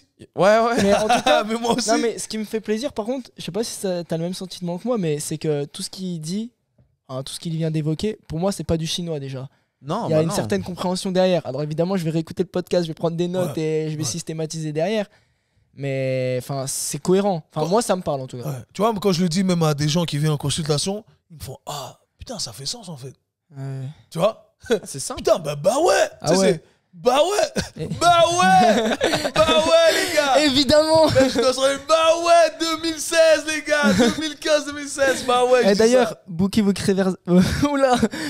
réservation, votre consultation avec Kevin. Hein. C'est ça, bookez le programme Mentorship surtout les gars, c'est pour vous que je fais ça. Les gars, parlons vrai. Moi, je suis un gars comme vous, j'ai fait même parcours académique. Moi, les gens qui viennent à mon séminaire sont des gens qui ont des parcours académiques même plus élevés que moi, souvent. Et aujourd'hui, je travaille avec des gens qui ont un parcours plus académique que moi, plus élevé, et qui viennent pour des consultations, et qui viennent se former. J'ai des gens de partout qui sont déçus de certains professionnels et qui viennent me voir. Et aujourd'hui, j'ai construit un carnet d'adresses. C'est un truc de fou. Et je suis personne. suis pas plus que vous, plus qu'un autre, etc. C'est juste que j'ai compris certains trucs qui ne sont pas répétés de façon mainstream. Et ça fait que je suis là où je suis. Il n'y a personne qui m'a rien donné. J'ai eu des résultats parce que j'ai compris certains trucs, j'ai associé certains trucs. Je me dis, en fait, c'est ça la logique correcte à suivre. Et que t'as pas ta langue dans ta poche. J'ai pas, bien sûr que non. Et heureusement. Ouais, mais heureusement pour nous. Hein. Ouais. Heureusement pour nous. Hein. Non, mais parce que Nous non plus, on l'a moi pas quand dans j'ai la créé poche. mon programme mentorship, c'était mon but, c'était de partager. Ouais. C'était ça. Bah, en fait, c'est ça. Parce que moi, les j'ai gens envie qu'un comprennent pas. maximum de personnes aient les mêmes résultats que moi j'ai eu. Et les gens direct, ils pensent que t'as la grosse tête. Mais non, en fait, déjà, même sur les réseaux, moi, j'aime pas trop les haters, faut dire ce qui est. Parce qu'en fait, les gars, ils viennent critiquer. Mais de base, mec, c'est une plateforme gratuite où tu viens juste partager. Ouais. Tu partages. Si demain, je partage rien, j'ai pas de haters. Ouais. Et les mecs, ils osent venir te dire quelque chose. Ouais. Moi, j'ai des amis à moi, des fois, ils me disent ah, ça, c'était pas ouf et tout. Je lui dis fais-le. Ouais. Après, on en parle. C'est ça. Et... Moi, si je fais pas, parle même pas avec moi. Ouais, voilà. Ok. C'est clair. Et est-ce que du coup, tu as eu affaire à des personnes, vraiment, ton domaine de compétence, il s'arrêtait, tu n'arrivais pas à traiter? Parce que par exemple, en kiné, ça parle de red flag aussi. Alors, j'ai pas du tout les termes, mais il y a des trucs, c'est red flag et il faut les emmener voir consulter ou imagerie ou je sais pas trop. Voilà. Est-ce que tu as eu affaire à ce genre de personnes? Tu sentais, tu avais testé un peu toutes tes pensées, testé tout ton système et tout ce que tu dis, l'angulation, l'intensité et tout. Et tu sentais que ça progressait pas. Ça faisait 6 mois, 1 an et demi, 2 ans, tu traitais. Je sais pas si ça t'arrivait aussi longtemps que ça, mais est-ce que tu as renvoyé vers d'autres spécialistes Non, ou non, jamais? c'est moi. Non, je rigole. Moi, je vais commencer par dire ça. J'ai aucun problème à déléguer le travail. Ouais. Je pense que ça fait partie de notre métier et qu'on doit savoir le faire. On doit savoir où nos limites se trouvent. Ça sera toujours la règle numéro 1 pour moi. Le seul problème que j'ai parfois, c'est m'entourer de beaucoup de professionnels compétents à qui justement je peux déléguer du travail. Déléguer du travail parce que soit j'ai pas le temps ou alors parce que ça sort de mon domaine de compétences. Okay. Et c'est là où je trouve que mon programme mentorship est intéressant. Parce que mon programme mentorship, je partage ce que moi je sais. Mais je valorise ce que vous savez. Et ça a toujours été le cas. C'est, hey, les gars, jetez pas ce que vous savez. On a tous des spécialités, comme on l'a dit. On a passé plus de temps à étudier certains trucs que d'autres. J'ai aucun problème à dire, hey, tu sais quoi, lui et moi, on parle la même langue maintenant. Mais il va être peut-être un peu plus calé sur ça. Va le voir lui. Au contraire, mon client va être reconnaissant. Tu vois? Parce que là, je suis vraiment... Mon but, au final, notre but, c'est d'aider les gens. Là, je suis en train d'aider la personne. Je ne suis pas en train de lui rendre un service si je me force à faire des trucs que je ne maîtrise pas. Okay? Ceci étant dit, est-ce que j'ai déjà été dans cette situation? J'ai déjà été dans des situations dans lesquelles on partait un peu défaitiste. Et on ne savait pas si vraiment j'allais pouvoir faire quelque chose. Mais l'accord était de se dire, hey, on teste. Tu vois. Écoute, là, dans cette situation, je ne sais pas trop ce qu'on peut faire, mais ce que je peux proposer, c'est de faire ça. Éventuellement, tu pourras considérer l'autre option après ou à tout moment si tu le désires. T'as un exemple concret ou pas? Juste pour avoir une J'ai plein idée. d'exemples. Faut penser aux gens qui pensent à, par exemple, à une opération. Okay. Ouais, c'est bien qu'on parle de ça. Ouais, qui pensent à une opération et qui se disent, hey, mon chirurgien m'a recommandé l'opération. Hey, mais est-ce que tu penses qu'on peut faire quelque chose? Hey, moi, je pense que oui. J'ai eu des cas avec des déchirures partielles de tendons, par exemple, qui étaient extrêmement douloureuses. Ok, on va faire le nécessaire. Et on suit mon protocole. Et ce qu'on voit, c'est que on a une amélioration d'un point de vue structurel. C'est-à-dire, sur image, même le chirurgien dit, ouais, c'est un truc de ouf. En fait, on a reconstruit du tendon. C'est vrai. Facts. Et on a même du programme mentorship. Facts. Et du coup, bref, on a vu des améliorations sur image sur le tendon. Donc, une régénération du tendon. Mais la conclusion, c'était, hey, la déchirure est tellement importante que tu vas prendre une décision. Soit tu vas continuer comme ça et ça va durer des mois et des mois et des mois. Soit on fait une reconstruction d'un point de vue chirurgical et ensuite tu suis ton processus de réathlétisation. Et parfois, bah, ça s'est fait. Tu vois. Ok, écoute, là franchement, j'en ai marre. Ça fait 6 mois que je suis mon truc. Ça va mieux, mais le gain est minime. Ah, vas-y, tu fais l'opération et ce qui compte après, c'est comment tu vas revenir. Ça a du sens. Ça, après, j'ai eu quand ça sortait de mon domaine de compétences, quand on parle de déformation structurelle, au niveau d'un os par exemple, et bien là, hey, on essaie de faire ce qu'on essaie de faire, ça va un peu mieux, Par exemple, au niveau de la hanche, ça m'est arrivé avec certains clients. Et la douleur était toujours présente. Tu vois. Par exemple, avec un cycliste, je me rappelle d'un de mes cyclistes avec qui j'ai travaillé. Hey, moi, je peux rien faire au niveau de la structure de l'os. Je peux pas altérer ça. Donc, hey, on va faire en sorte qu'on maîtrise ce qu'on arrive à... On bouge les mêmes règles. On bouge ce qu'on arrive à bouger. On améliore ce qu'on arrive à améliorer. Si ça amène à un bien-être général, tant mieux. Sinon, eh bien, tu vas passer sur la table Sous le billard. Voilà, c'est ça. Et c'est là où, encore une fois, tu comprends que eh bien, les chirurgiens sont importants. Tu vois, les gens, parfois, ils interprètent ton discours. Ils disent, ouais, ça sert à rien. Là. Non, c'est pas ça. C'est que, éventuellement, c'est la dernière option. Et tu veux la considérer en dernière option. Mais elle est là. Et c'est important de le savoir. Tu sens ce que je dis ou pas? Ouais, bien sûr. Ouais, totalement. Mais donc l'opération reste quand même le dernier recours. Selon moi. Moi, je pense aussi. Et moi, Moi tu vois, aussi, je me suis fait opérer des croisés. Et moi, dès le début, on a envisagé l'opération. Ouais, moi aussi. Moi, j'étais un moldu à l'époque, tu vois, je connaissais pas. Et je me suis fait opérer. Et c'est après, quand j'ai fait 6 mois de kiné post-op, que j'ai vu que déjà, j'avais un gros déficit de masse musculaire, de force, et surtout pas toutes mes amplitudes. Et le kiné, il me dit, ah, on a fini, ciao, casse-toi. C'était pas acceptable. Et c'est là où j'ai commencé à me former à tout ça, la mobilité, les formations d'Alexis, de toi, bref, tout ça. Et aujourd'hui, c'est la vision que j'ai. Limite, j'ai envie de me refaire un croisé pour que... Voir ce que tu es capable de faire par toi-même. Voilà, Avec tes et compétences. voir à partir de quel moment l'opération est obligatoire. Ouais. Parce que je pense qu'elle l'est pas, elle l'est plus. Et il y Moi, a des exemples de ouf comme ça, comme Tom Tellier qui a fait le mentorat, par exemple. Bah, Tom, l'histoire de Tom. Tom, avant de commencer son histoire, eh ben, il m'avait contacté. Tu vois. Shout-out à Tom qui fait du bon taf. Et qui m'a dit, Kev, t'as déjà des gens avec des ligaments croisés qui n'ont pas fait l'opération? Et je dis oui. J'ai dit oui. J'ai pas assez de cas concrets, mais j'ai eu 4-5 clients avec qui on a décidé de ne pas faire d'opération. Et c'était à l'époque, hein. Tu vois, c'était pas mainstream encore aujourd'hui comme aujourd'hui. On a dit, hey, tu sais quoi? On va essayer de ne pas faire d'opération et on a pu refaire toutes nos activités. Maintenant, encore une fois, ça dépend de à quel moment. Si tu dois revenir sur le terrain, par exemple, et tu es sous contrat, tu es un gros joueur de foot, etc., bah, tu vas choisir ça parce que C'est la rapidité. c'est la rapidité, c'est ce qu'on va prôner. Donc, Exactement. ouais, bah ouais. Ça dépend du contexte, encore une fois, de quelle activité tu veux faire, de à quel niveau tu veux pousser ton genou par la suite. Mais au final, est-ce que même pour un sportif, tu vois, un footballeur qui coûte des millions, qui veut assurer sa longévité, est-ce qu'il n'aurait pas intérêt plutôt à faire d'abord le max sans se faire opérer avant de... Si Ah, les- Encore une fois, on en revient à ce qu'on disait auparavant, c'est qu'il y a plein de variables à prendre en Ouais, bien considération. sûr. Bien C'est sûr. ça. C'est- Mais dans l'absolu, moi je pense que l'opération, elle est Mais je pense, envisagée en ultime recours. mais il se fait ouais. En Mais le isolation, oui. En isolation, oui. C'est-à-dire si on prend que ces variables-là. Ouais, après, Si on prend le mais- variable que absolument, je suis hey, d'accord. tu sais plus si tu vas jouer, t'as ça, Ouais. le contrat, les gars, ils Voilà, mettent la pression, exactement, etc. c'est C'est- Ouais, mais oui, si on dans un monde utopique sans contrat et tout, ouais, peut-être que Ouais, ça c'est vaut clair. la peine. On parle de mobilité, du coup, un peu de travail articulaire et puis de contraintes pour améliorer la résilience de nos tissus. Et aujourd'hui, tu as pas mal de gars sur les réseaux qui critiquent un peu le système FRS, FRC en disant que c'est une vision un peu trop biomécaniste. Toi, qui t'as fait partie du truc, Ouais. il y a un moment, tu devais même être... Instructeur. Master instructeur. ouais, Ouais. tu l'as pas fait pour développer ton biz. Mais est-ce que toi qui as été en interne à ce truc et qui a fait toutes ces formations-là, est-ce que tu trouves que c'est une vision trop biomécaniste ou pas? Moi, je pense que la plupart des gens qui. Déjà, je pense que la plupart des gens qui ont fait les cours du système ne le comprennent pas. Et c'était le discours même du créateur du système. C'est pour ça qu'il y a très peu de master instructeurs. Parce qu'ils sont très sélectifs, en fait.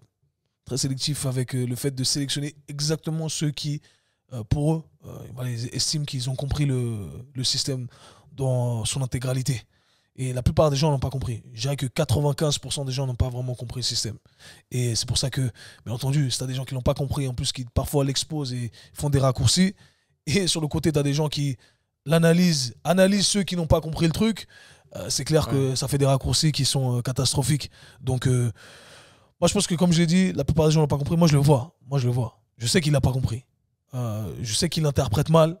Je sais qu'il fait des raccourcis aussi dans les conclusions qui sont données. Donc voilà, c'est pas. Il n'y a rien de nouveau, les gars, ils n'ont rien inventé non plus. Ils ont juste systématisé certains trucs comme moi j'ai systématisé certains trucs. Ouais. Et l'art est dans ça, j'imagine. Mais parce que même sur le niveau de preuves scientifiques, tu vois, il y en a qui remettent ça en question, que il s'appuie sur des données qui sont, enfin, en gros, qui sont pas évidentes. Et puis souvent, c'est prouvé chez les animaux, chez le rat, des choses comme ça. Ouais. Alors, c'est pas valable.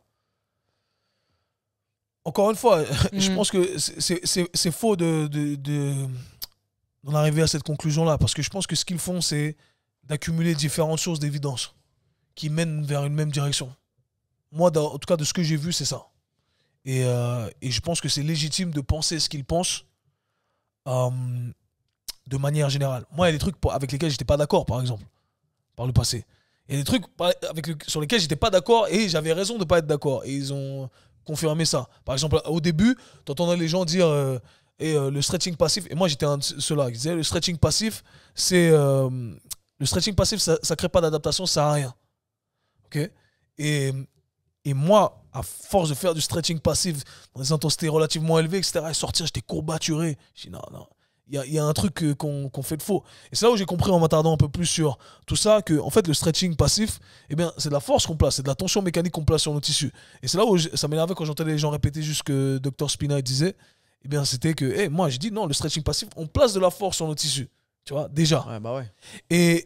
Et donc, on a des adaptations qui vont être liées à ce stretching passif. Est-ce que c'est suffisant? Non. On est d'accord. Mais est-ce qu'on a des adaptations tissulaires? Oui, absolument. Est-ce que c'est bénéfique? Oui, absolument. Sans même la composante active. Tu vois? Ouais. Et ça, c'était mon discours depuis longtemps. Et quelques années après, ils ont updaté le truc. Tu vois? Et ils ont dit, ouais, ils ont changé. Ouais, c'est pas que ça sert à rien, en fait. Donc, pour te donner un exemple sur lequel j'étais pas d'accord, et il y a plein de trucs sur lesquels j'étais pas... Je suis d'accord. Pour moi, c'est parmi les gars les plus smart qui existent dans l'industrie. Il n'y a personne au-dessus, je pense. Il n'y a pas plus smart qu'eux. Il n'y a pas Spina que Spina, ouais. Que Spina et Chivers, je pense qu'il n'y a pas plus smart qu'eux. Et je le dis, hein, j'étais pas moi j'étais en bon terme et tout avec eux. Et puis après, j'ai décidé de... J'ai pas trop aimé le deal qu'on devait faire. Donc voilà. Mais ça n'empêche que je peux te dire, c'est des gars, ils sont super smart. Moi, ce que je reprochais, et maintenant qu'ils ont mis à jour, et que moi j'avais mis avant, je vais me donner les crédits, c'était d'intégrer le tout dans un modèle complet. Ouais. Tu vois? Pourtant, moi, c'est ce que je fais depuis le début. Si vous regardez, remontez les mecs. Moi, j'ai fait ça. Et c'est ça que je voulais enseigner. Parce que moi, j'ai jamais voulu m'enfermer à faire que de la mobilité. Ouais, bah en fait, c'est là, on tombe vite dans le piège. Hein. Et en fait, c'est ça. Et en fait, le système était très biaisé par rapport à ça. Et moi, ce que j'étais là, non, moi, je fais du développement athlétique. Comment j'intègre ça? C'était là les pièces manquantes. Et tout ce qu'ils utilisent là du modèle Westside Barbell. Écoutez le premier podcast que j'ai fait avec Sean en 2019. Je parlais de ça déjà. Déjà fait. Déjà à l'époque. Non, en anglais là, tu l'as écouté? Moi, je suis son tout premier podcast à Sean. Ouais, à Sean en anglais. Ouais. Il m'a dit, personne ne le connaissait. Je dis, vas-y gros, je te donne la force. Nous non plus, personne ne nous connaissait. Voilà. Peut-être que... Voilà. Mais tout ça pour vous dire que j'en parlais déjà. Donc ce modèle-là qu'ils utilisent un peu de Westside et que j'ai présenté, etc. Moi, je fais ça depuis longtemps. De la même façon. Tu vois? Après, je n'irai pas jusqu'à dire que j'étais en avance, mais les faits diront que... Non, mais c'est vrai parce que, du coup, dans ce que tu dis là, c'est intéressant parce qu'il y a beaucoup de personnes qui se perdent que dans la mobilité. Il y en a que dès qu'ils connaissent le système FRS, c'est que ça. Que ça. Maintenant, il n'y a plus de muscu, il n'y a plus de body, il n'y a plus de développement athlétique. C'est juste tu fais de la mobilité. Ça développe tout. Alors mais non. En fait, c'est à inclure. En réalité, c'est à systématiser. Et comme tu as dit, tu l'as très bien dit, il faut l'inclure dans ton système à toi. Parce que sinon, il manque des pièces, quoi. C'est exactement ça. Et si tu le fais, tu peux l'essayer sur toi-même, auditeur, auditrice. Mais même moi, je l'ai déjà testé. Fais que ça pendant 2 mois. Tu vas voir le jour où tu retournes sous une barre, où tu vas mettre une charge externe. Tu vas vite comprendre qu'il te manque des pièces au puzzle. Pour certains, malheureusement, c'est nécessaire de faire un maximum de ça. Ouais, ok. Quitte à éventuellement sacrifier le modèle standard. Toi, dans ton système aujourd'hui, tu dirais qu'il manque un truc? Pour moi, non. Parce que par exemple, bon, j'ai pas fait tout le mentorship, mais je sais que au séminaire, normalement, Sean était prévu pour parler un peu d'endurance, tout ça. Ouais. Est-ce que c'est quelque chose qui manque à ton système, tu vois, tout ce côté cardio-resp ou... Non. Si tu veux, on peut collaborer. Non, moi, je trouve pas qu'il manque à mon système. Moi, il faut savoir que moi, je parle de zone 2 avant Sean, no disrespect. Moi, je parle de zone 2 il y a bien longtemps. À l'époque, celui qui avait introduit à ça, il n'était même pas encore connu, c'était Joe Jamieson. Ok. Donc moi, je parle de ça il y a très, très, très longtemps, les gars. Pour savoir si ceux qui ont fait mes premiers clients, vous connaissez Sally, qui est ma coach assistante. Ouais, bien sûr. Oui. Sally, elle peut vous le dire. C'est un des premiers trucs avec lesquels j'ai branché, zone 2. Tous nos clients, les 3 premiers mois, c'était la fondation, pour nos coachés en ligne. Je parle de 2016, hein, les gars. Ouais. Mhm. Et on faisait tout le temps, c'était les blocs zone 2. Au début, on bombardait ça à fond. Ok. Parce que c'était l'époque du hit, les gars, à cette époque-là, il faut se dire. C'est-à-dire que je suis vraiment à contre-courant. Hein. Et moi, je dis non, on va poser la fondation. Ok. Et on faisait de l'endurance fondamentale. Et après, on ramenait le tout avec un modèle de progressivité pareil, avec du travail de seuil, etc. etc. Mhm. J'ai fait tout ça. Je parlais de ce conditionnement avant que ça soit à la mode. Mais nous, on pouvait pas. Moi, Quoi? j'avais 12 ans en Non. 2016. Non, mais pour te dire que c'est pas un truc qui me manque. Maintenant, je vais te dire pourquoi je m'attarde pas trop dessus. Parce que pour moi, je regarde, encore une fois, Je sais. je vais regarder ce qui... Hein, Je sais pourquoi. Enfin, je pense savoir pourquoi Ouais. tu t'attardes pas trop dessus. sur ce qui me donne le plus de retour sur investissement. Tu vois. Et je pense que pour la population générale, qui est la démographie avec laquelle je travaille, et les athlètes de haut niveau, eh bien, c'est ce qui me donne le moins de retour sur investissement. Ouais, voilà.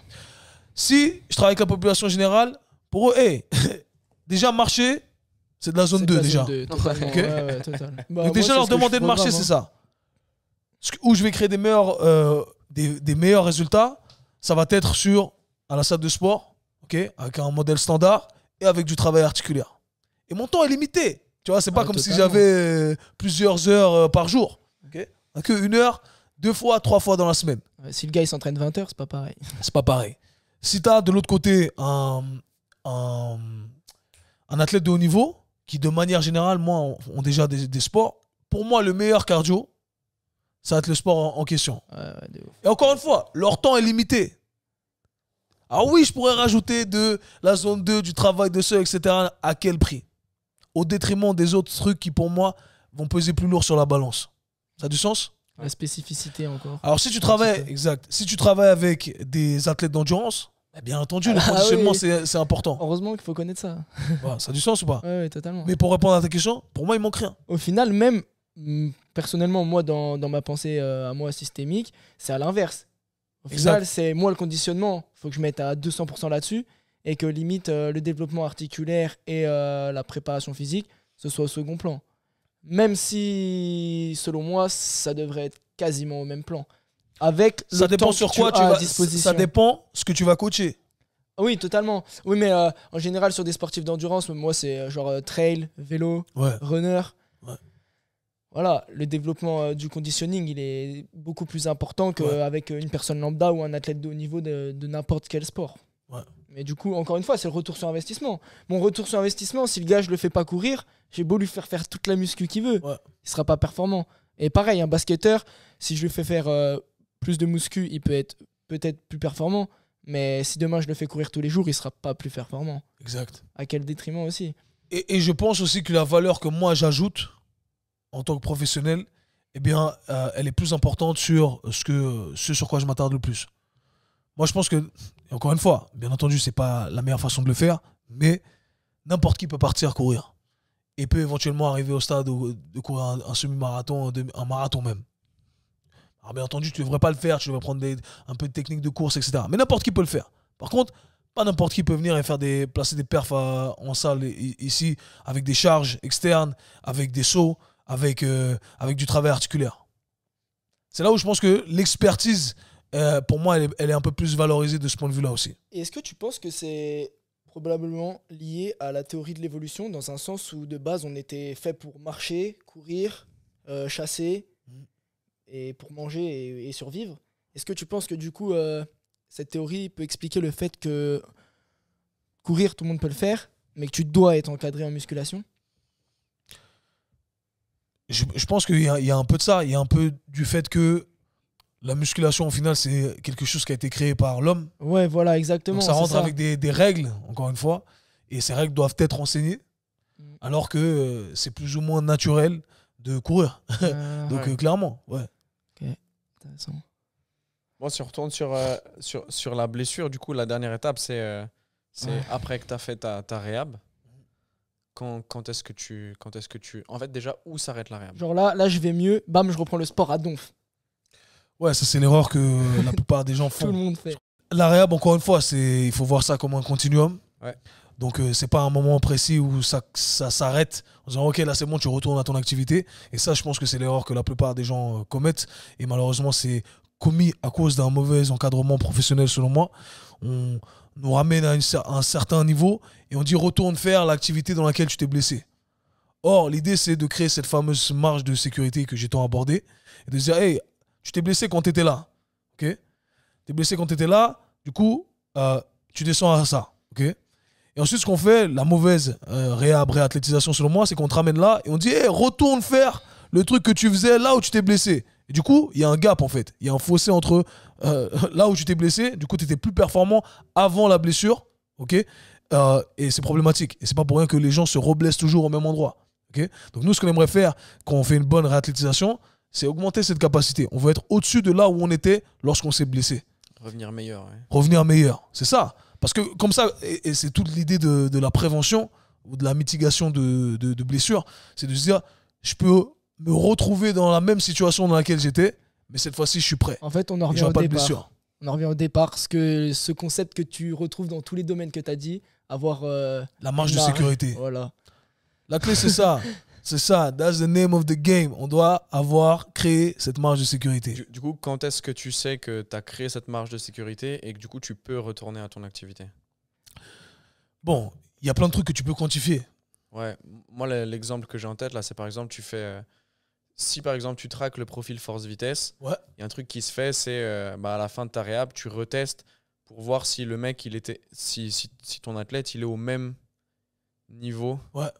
que Qu'avant. là où il était avant. Exactement. Imaginons que tu l'as pas testé avant. Mais voilà, là, du coup, c'est quand même quelque chose qui est assez poussé. Ouais. Maintenant, des choses un peu plus simples, un peu plus terre à terre. T'as quelqu'un qui vient te voir pour de la rehab et tu la prends en charge, tu la connaissais pas avant. Ok, quoi. qu'est-ce qu'on peut utiliser? On va penser à haute voix ensemble ici. Le premier truc qu'on peut utiliser, c'est l'amplitude de mouvement. Ok? Ouais. Et là, les gens vont savoir, vont se dire, putain, je sais pas, j'avais une double hernie discale. Ouais, totalement. Avant, quand je me faisais je me penchais vers l'avant, je toussais mes genoux. À la fin de ta réhab, à la fin, entre guillemets, dans ce continuum-là, j'arrive à poser mes pieds à plat. Mes mains à plat au sol. Ok, heureusement, les pieds à plat. Heureusement. J'arrive à poser mes mains à plat au sol. Hey, c'est un gain ou pas? Déjà, ça, c'est quelque chose de quantifiable, ok? Objectivement parlant. Mhm. Après, il y a tout ce qui va être subjectivement parlant également. La personne qui va dire je me sens mieux, je me sens plus fort, etc. Est-ce que j'arrive à couvrir cette zone, cette position dans laquelle auparavant c'était problématique, je me sentais fragile? Là, j'arrive à couvrir avec de la charge externe. Oui, non, tu vois. C'est ce genre de questions-là que tu dois te poser et c'est ce qui te permet d'analyser. Malheureusement, si tu ne savais pas là où la personne était auparavant, c'est un peu compliqué. Mais tu sais là où tu vas utiliser les feedbacks de la personne, bien entendu. Après, tu dois te dire ça. Ok.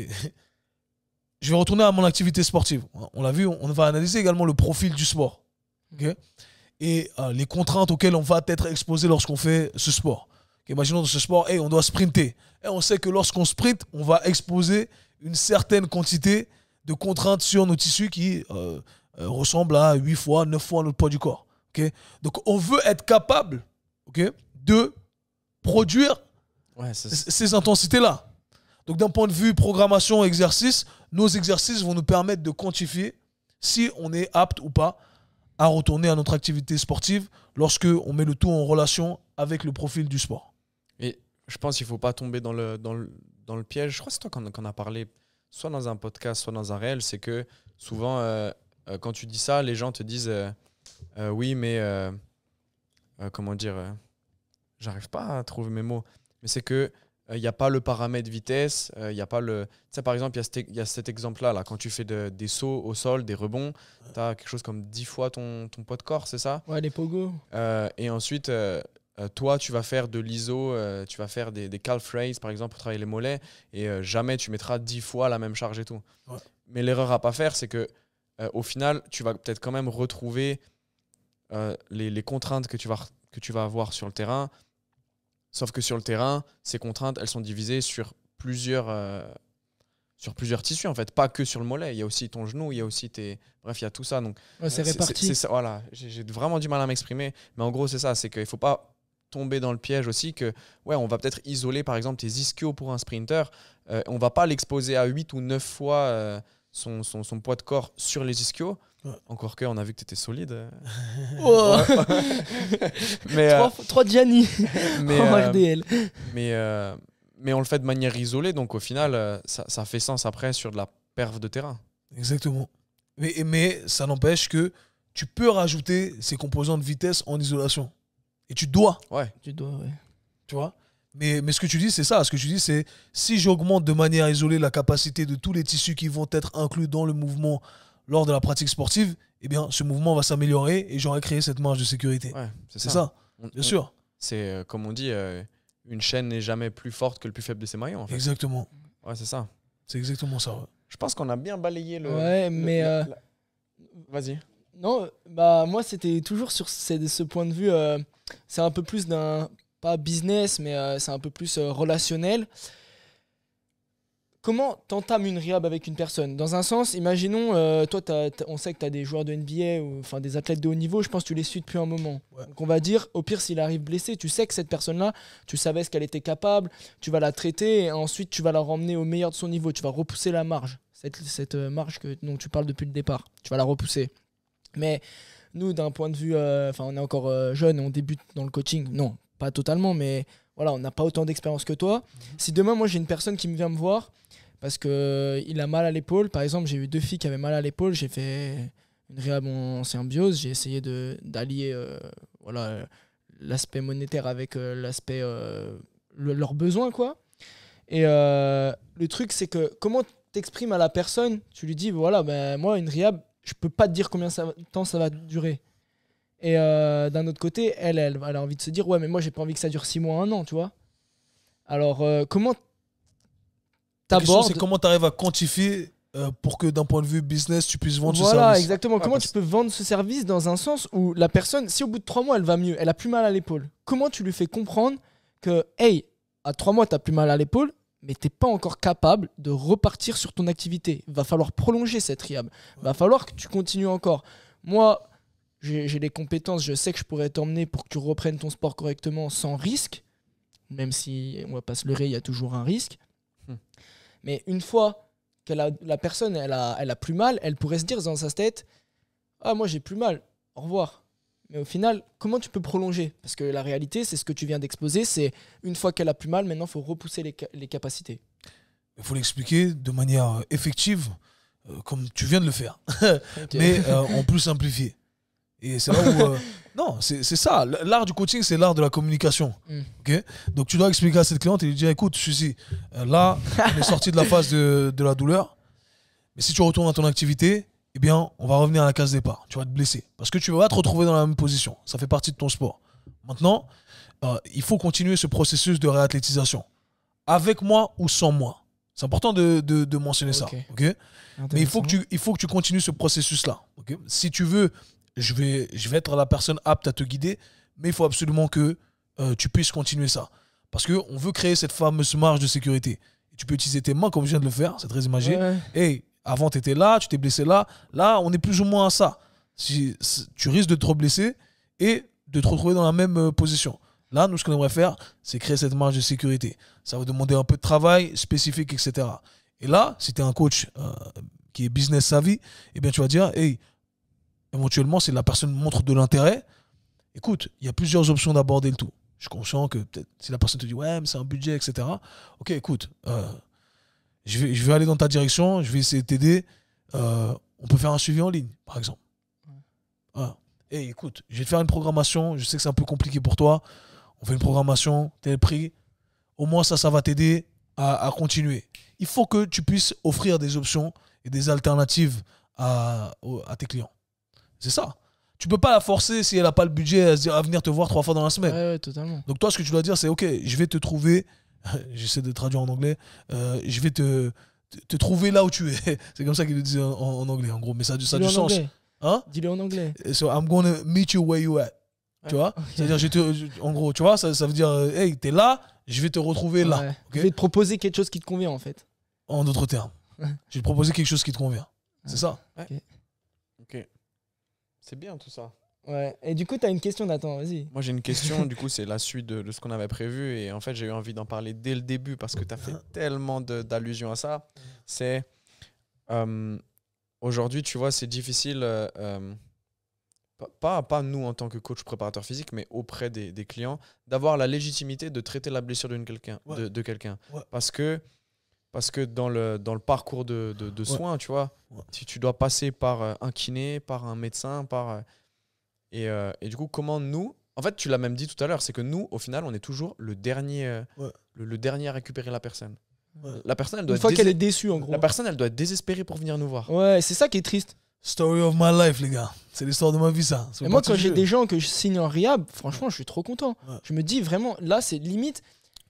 c'est vraiment à nuancer, mais limite, je me dis, faut que ces personnes-là, je donne encore plus d'attention pour leur offrir le meilleur des services, parce que eux, ils sont blessés et ils veulent ne plus être blessés. Ouais. Et ouais, comment tu fais? Tu vois, tu peux pas, comme on dit, don't hate the player, hate the game. Tu vois, c'est ça en gros. Tu peux pas en vouloir. C'est le jeu. Tu vois, c'est le jeu. Tu peux pas en vouloir au jeu. On est où on est. Et ça demande une certaine réputation pour arriver au stade où les gens viennent vous voir. Aujourd'hui, j'ai cette réputation. Grâce à toutes ces années de travail, etc. Et comme vous, toutes ces années de frustration. C'est pas venu du jour au lendemain. Les gens me voient classe de mobilité. Mec, moi j'étais en 2016-2017, je faisais mes classes de mobilité. Il y avait 4 personnes. Mobilité, il n'y a personne qui parlait de mobilité. Tu vois? Donc là, tu me vois, il y a des centaines de personnes, des centaines de coachs qui viennent. Mais il y avait 4 personnes. D'ailleurs, salutations à toutes ces personnes qui me font confiance depuis le début. Mais c'était pas populaire. Tu comprends ce que je veux dire? Et alors, comment on approche le tout? C'est ça la vraie question. C'est où tu pars? C'est quoi le point A, le point de départ? Eh bien, c'est très simple. Je le dis tout le temps. Vous devez donner aux clients ce dont ils ont envie et également ce dont ils ont besoin. 80-20. Exact. Au début, le client, il ne sait jamais ce dont il a besoin. C'est pour ça qu'il y a un professionnel. On est les pros, on sait. Nous, on sait. Mais attention, il faut être subtil dans cette approche. Si tu viens et tu enlèves complètement ce dont la personne a envie pour donner que ce dont elle a besoin, elle va aller voir un autre professionnel. Ouais. Parce qu'elle n'a pas créé ce lien associatif entre ses besoins et toi. Elle a peut-être créé ce lien associatif entre ses besoins et un autre professionnel de la santé. Ça a du sens? Donc toi, ce que tu dois faire, c'est gentiment introduire cette idée-là que tu es compétent dans X, Y, Z. Et c'est ça. La personne vient te voir pour une perte de poids, mais elle a mal au dos. Hey, on va s'occuper de la perte de poids. Hey, mais tu sais, on va commencer un peu avec du travail pour ton dos, etc. Bam, bam, bam, bam, bam. Et petit à petit, la personne, mais qu'est-ce qui va se passer? Elle va dire, putain, je me sens mieux. Ah ouais, le dos là, je me sens vraiment bien. Ouais, tu sais, j'ai beaucoup de clients avec les mêmes problèmes que toi. Ça fait des années que je suis formé dessus. C'est d'ailleurs une de mes spécialités. Tu vois? Ah, ok, non. Et petit à petit, même la dynamique va changer. Peut-être que la personne va vous engager pour avoir ce dont elle a besoin, plus que ce dont elle avait envie. Ou sa compréhension ou l'association, je dirais, du métier de coach avec ce que ça peut créer va complètement changer. On va dire, ah ouais, en fait, c'est mon référent, si on veut, santé. Il peut s'occuper de moi pour plein de trucs. J'avais pas idée il avait ces connaissances-là. Et je sais qu'il peut me référer à un autre professionnel du sport et de la santé parce que son spectre de connaissances est tellement vaste que ça sera la personne pour me guider. Parce qu'au final, et c'est pour ça que je dis tout ça, c'est pour ça que je parle d'hormones, que je parle de mobilité, de blessures, etc. Parce que quel autre professionnel... C'est aussi simple que ça. Voilà pourquoi il faut prendre ce métier sérieusement. Quel autre professionnel du sport et de la santé voit son client / patient 3, 4, 5 fois par semaine, 1 heure? Qui d'autre? Aucun. Vous avez 4 heures pour la dissertation. Okay? Personne. Ça veut dire quoi? Ça veut dire qu'on a une grosse responsabilité d'être assez calé pour dire, hey, voici comment on doit approcher la situation. Voici chez qui je dois te référer. Je suis calé sur ça, je suis pas calé sur ça. Je suis calé sur ça et tu ne le savais pas. Et je vais t'offrir des résultats là-dessus également. Ça a du sens ce que je dis ou pas? Ouais, et on a même l'aspect en plus même que les autres professionnels de santé. Parce que pour moi, un coach, c'est un professionnel de santé. Je le dis tout de suite. Absolument. Les gens qui disent vous êtes professionnel du sport, on est professionnel de la santé aussi. Et on a un aspect en plus sur ces 4-5 heures que tu vois potentiellement la personne dans la semaine, tu as un aspect relationnel qui, avec un autre professionnel de santé, la personne n'a pas. Quand tu vas voir un médecin, ton médecin, c'est bonjour, au revoir, 70 €, salut. Ouais. Alors 5 qu'au minutes la final, consultation. voilà, 5 minutes. Alors que nous, on voit la personne, on parle. Maintenant, avec les réseaux sociaux, bah, tu peux avoir des appels plus régulièrement dans la semaine, Exact. des messages. Donc cet aspect relationnel, il est encore moins laissé de côté parce que Exact. au final, la personne qui te traite ou qui t'observe 30 minutes, elle va avoir certaines informations. Mais moi, je te traite 1 heure ou 2 ou 3 dans la semaine. Et en plus de ça, je te parle 10 heures sur les réseaux sociaux. On s'appelle une fois par semaine 30 minutes. Ouais. Et en une semaine, ça fait rien. T'as des En relations 2 bizarres semaines, quand ça 10 fait heures rien. de réseaux Non. sociaux avec tes Non, clients. mais non, mais- C'est quel genre de client, Gianni? Non, Je non, ne sais non. pas. Mais tu comprends, mais sur du long terme, ça fait 1 heure plus 1 heure plus 1 heure. Exact. Et bah, c'est beaucoup plus que le médecin que tu as vu 30 minutes. Et ça, c'est pas du tout ancré dans la pensée collective, en fait. Non. Il y a aussi l'aspect relationnel. Et on en revient au début du podcast. On a 1 heure de coaching, mais si tu apprends à connaître la personne dans les 23 autres heures, bah, tu peux adapter encore mieux le stress pendant l'entraînement. Exact. En fait, tu as une évaluation qui est beaucoup plus globale Voilà, que la plupart des autres professionnels Ouais. de sport et de la santé. exactement. Aussi simple que ça. Global, c'est Parce ça. que tu sais que c'est pas qu'une variable qui va changer les choses. Mais tu sais que tu connais les autres variables, Ouais, au moins. totalement. Ou une grande partie de ces variables, peut-être pas toutes. Tu vois. Ouais, Tes ouais. clients, c'est comme ça. Tu développes cet aspect relationnel, ils vont te dire eh, mais tu sais, j'ai aussi ça, j'ai aussi cette maladie, et j'ai aussi ça à la maison qui va pas. Ça. Ouais, Hey, exactement. ok, on va établir une liste de priorités. Tu vois. Totalement. Et tu changes peut-être ta programmation en fonction de ça, parce que ces Ouais. autres variables sont très importantes.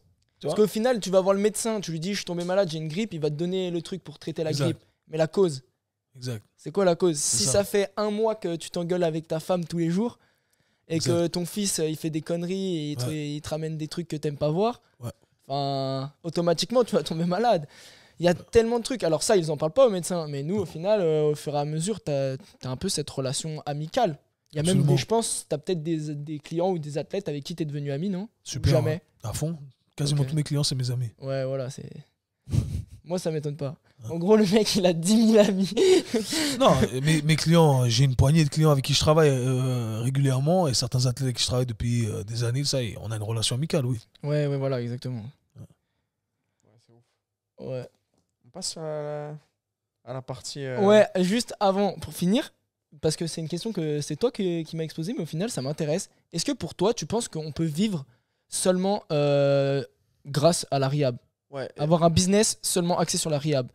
Même si, oui, il faut avoir 7 revenus différents, nanani, nanana. Parce que c'est éphémère en fait. C'est que la personne, Ouais, voilà, aujourd'hui, dans la pensée collective, à partir du moment où t'as plus mal, c'est bon, t'as fini. Et puis, même si au pire des cas, tu as une personne un peu plus poussée, tu as bien fait ton business, elle va mieux, tu la ramènes à son sport. Une fois qu'elle peut aller à son sport, elle revient te voir que quand elle est blessée ou c'est Ouais. tout. Bah, c'est ce que vous dites, c'est est-ce qu'un kiné, en gros, peut vivre de son truc? Pas faux. Ouais, sauf que un kiné, c'est pas en mode victime que je dis ça, mais Ouais. un kiné, du coup, bah, il sait que les gens vont aller vers lui direct. Mm. Et en plus de ça, le coût pour les gens est quand même vachement. Il y en a pas en fait. Ouais, Je il n'y a sais pas de coût. Je sais pas comment En c'est, France, nous, il n'y a pas de coût, quasiment. Ouais, c'est En Suisse non plus. quasiment tout est remboursé. Donc, bah, c'est aussi pour ça que c'est plus simple d'aller voir un kiné, tu vois. Ouais. Alors que quand tu dois payer ta séance de coaching Ouais. 100 balles, Ouais. 4 fois par semaine, Ouais. ça C'est pas pareil. Bah, ça rejoint la c'est question c'est d'avant, compliqué, mais- ça peut fonctionner si tu as assez de volume. C'est que si t'as pas assez de volume, bah, c'est clair que ça va pas fonctionner. C'est clair. Ouais. Mais après, encore une fois, si tu vois la réhab comme un continuum, Ouais. c'est là où c'est différent. Mais c'est Limite, clair tu que peux- c'est pas soutenable si tu penses que hey, les gens vont venir te voir pour des trucs de 2 mois où au final, la plupart des trucs qu'ils doivent faire sont des trucs à faire à la maison. C'est pas soutenable. Je pense pas que ça le soit. Je pense pas. Ok. Merci pour cette réponse. Ah ouais, franchement, c'est simple, mais c'est efficace. On passe du coup sur la partie Ah ouais, on passe sur la questionnaire. partie question. Le petit. Let's go. Hein? Let's go. C'est pour, Le pour petit clôturer, shaker du processus talk. pour clôturer un peu ce podcast. Je commence, tu poses Vas-y, pour vas-y. chacun notre tour, ok? Ouais, ouais. Du coup, est-ce que tu as une perf dont tu es super fier ou une perf récente ou... Ça peut être n'importe quoi. N'importe quoi. Une barre que tu as liftée, n'importe quoi. Une perf à toi. Non, moi. Genre là, il n'y a rien qui te vient en tête. Non, moi ce que je pense, où moi je suis fort, je pense quand je me compare aux autres gens, même aux gens qui sont forts, moi je suis très fort sur les exercices unilatéraux et genre fente, un truc comme ça, je trouve que je suis pas mal, tu vois. Par rapport au standard. Je vois des gars qui font des 200 kilos et quelques au back squat. C'est loin de moi, mais ils font des fentes à 80 kilos, tu vois. Et moi, je peux faire des fentes à 160 kilos, tu vois. Je fais des... Là, je reviens, tu vois. Donc là, j'ai fait l'autre jour à 140. C'était dur, mais c'était la dernière série. Je sais que 140, je bang facile. 6 reps, fente arrière, levée, élévation de 15-20 cm. Je fais des fentes bulgares à des 150, facile. Donc ça, je pense que c'est marrant, mais moi, je ne le réalisais pas, en fait. C'est quand les gens me commentent, ils me disent « Ah ouais » et tout. Et j'ai vu des gens qui, justement, étaient très forts avec des exercices bilatéraux, deadlift, tout ça. Squat. Moi, je ne suis pas très fort en squat. C'est mon lift le plus faible, vraiment. Derrière le bench. En termes de nombre. Ouais. Non, Là, je mais pas rigole. loin, en fait. Pas loin. Ok. Tu vois, je bench presque autant que ce que je squat. C'est peut-être la honte. Ouais, là, ça peut... Mais en fait, c'est parce que pour tout ce qui est... moi, j'ai toujours été un grand fan de travail unilatéral et divisé. Donc, je pense que j'ai mis plus l'accent dessus que les squats, etc. Et les squats, à l'époque, bah, j'avais des problèmes de genoux aussi. Donc, avant que je m'attarde dessus, qu'on n'a plus, ça marche sur nous, ça marche aussi. Et bien, c'est ce qui fait que j'ai peut-être été un peu à la traîne par rapport au squat. Mais moi, j'ai pas la même définition du terme fort, en fait. Ouais. Parce qu'aujourd'hui, le fort est quantifié à travers des nombres arbitraires. Oui, On totalement. dit tu dois faire 2 fois ton poids du corps au back squat, 2 fois et demi ton poids du corps au deadlift, 1 fois et demi ton poids du corps au développé couché. Et pour moi, c'est des conneries, en fait. Ça a été influencé par les powerlifters qui ont déposé leurs standards. Et pour moi, c'est pas représentatif du terme fort. Aujourd'hui, encore une fois, si tu prends un combattant, il va te soulever et te jeter dans les airs. Et il soulève peut-être pas 2 fois son poids du corps au deadlift. Tu vois ce que je veux dire? Et c'est pas représentatif. Et fort quoi? C'est-à-dire que tu es très fort à un back squat, mais quand tu fais une fente, tu arrives à lever que 40 kilos. Tu vois ce que je veux dire? T'as ton back squat à 250, mais tu as une fente à 40 kilos, 50 kilos. Pour moi, c'est pas fort. Et encore une fois, c'est relatif à ce que tu vas utiliser comme filtre. Mais moi, je me trouve fort quand je fais un grand écart et que je prends de la charge externe sur mes grands écarts. Quand je fais un grand écart Van Damme entre 2 box et que je prends 40 kilos, je me trouve fort. Tu vois? C'est pas un grand écart latéral, c'est un grand écart Van Damme. Ouais, et un grand écart, exact. Les Van Damme, comme ça, les gens connaissent. Mais le grand écart latéral, du coup, là, je parlais du facial. Mais Oui, le grand oui, écart facial, latéral, pardon, je fais. excuse-moi. Le grand écart latéral, je le fais encore aujourd'hui. J'ai mis 2-3, la latéral est tombée, j'ai pas bien filmé. Mais je le fais facile avec. C'est plus une question d'équilibre. Ouais. Mais je le fais facile 50 kilos maintenant à froid. Tu vois? Je le fais. Mais encore une fois, t'es fort, tu fais un back squat à je sais pas combien, mais tu peux pas faire un 6 squat avec les genoux qui vont sont en avant parallèles, des qui vont orteils. légèrement en C'est avant de tes dangereux, les genoux orteils. en avant des Exactement. orteils. Donc, ces termes-là sont relatifs, encore une fois. Et je pense pas qu'on doive se limiter à ces nombres arbitraires. Ok. De toute façon, la mentalité, c'est juste Eh. plus jamais faible. J'adore avec Kevin. Ouais, plus jamais faible au passage. Mais avec Kevin, tu poses une question, quelle est ta perf? Il dit, de toute façon, les chiffres, c'est nul. Il y Je a m'en bats personne les qui est couilles, moi. fort. On va parler crash. On t'a juste demandé Non, une non. perf dont t'étais fier. Non, justement, mais Pas de problème. Moi, je vois pas le truc comme ça. Je regarde pas les nombres, en fait. Non, mais en vraiment. fait, du coup, si on résume, toi, ce que tu te sens fort et dont t'es fier, c'est l'unilatéral. En gros. Mais genre, t'es pas fier de toi, on dirait là. Mais ça peut être en dehors de la salle. Ouais, ok. vraiment, Ça peut, être, ça ça se peut trouve. être une compétition que t'as fait. Tu vas me ça dire, peut j'ai être- monté l'Everest, tout le monde va l'apprendre là, tu vois, ça se trouve. Genre Non. une perf dont toi, t'es fier. Simplement. T'es fier de rien. Moi, je suis. Non, je suis. Même si c'est dans ton perf business. sport, relatif au sport. ou Non, pas même pas. T'as du mal. Donc on va te laisser. Non, même mais si c'est ça. dans Non, le il business. faut me guider. Parce que si on me dit c'est sport, est-ce que c'est la vie, est-ce que c'est Nous, le on relationnel, voulait c'est dans quoi? le sport. Genre une perf dans le sport. Genre là, par exemple, moi, je prends un exemple. Je suis content parce que la semaine mardi, là, j'ai fait un clean à 90 kilos. Voilà. Ok. Ça, j'en suis fier. Ok. Quelle est une perf que toi t'aimes?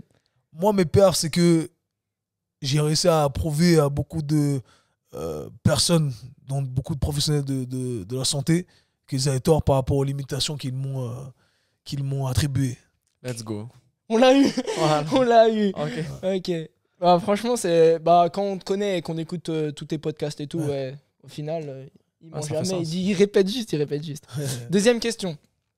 Est-ce qu'il y a une personne dont tu admires le processus, parce qu'on est sur le processus talk, genre processus de vie, processus de pensée, une personne dont tu admires?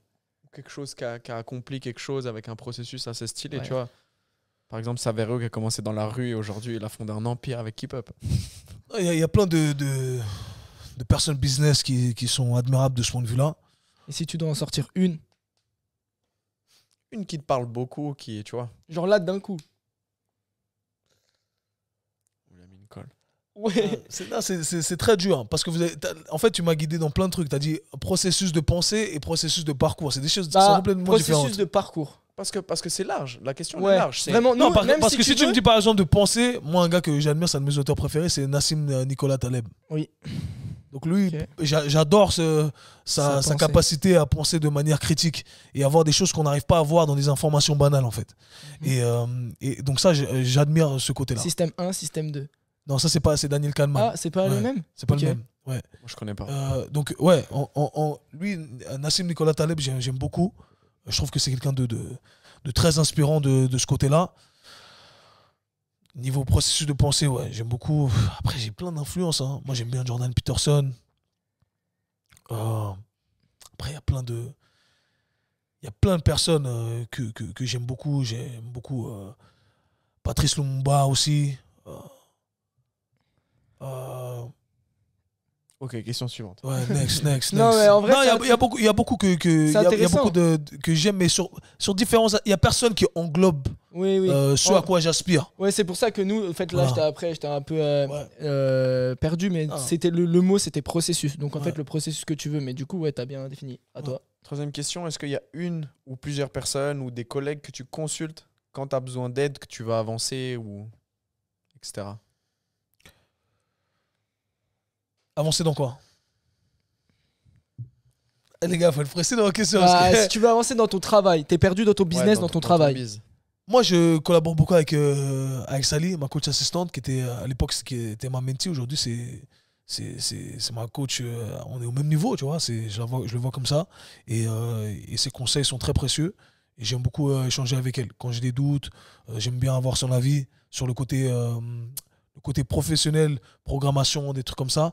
Elle m'apporte beaucoup. Ouais. J'aime bien avec le côté professionnel. Maintenant, côté vie, de manière générale, j'ai mon meilleur ami qui s'appelle Angel.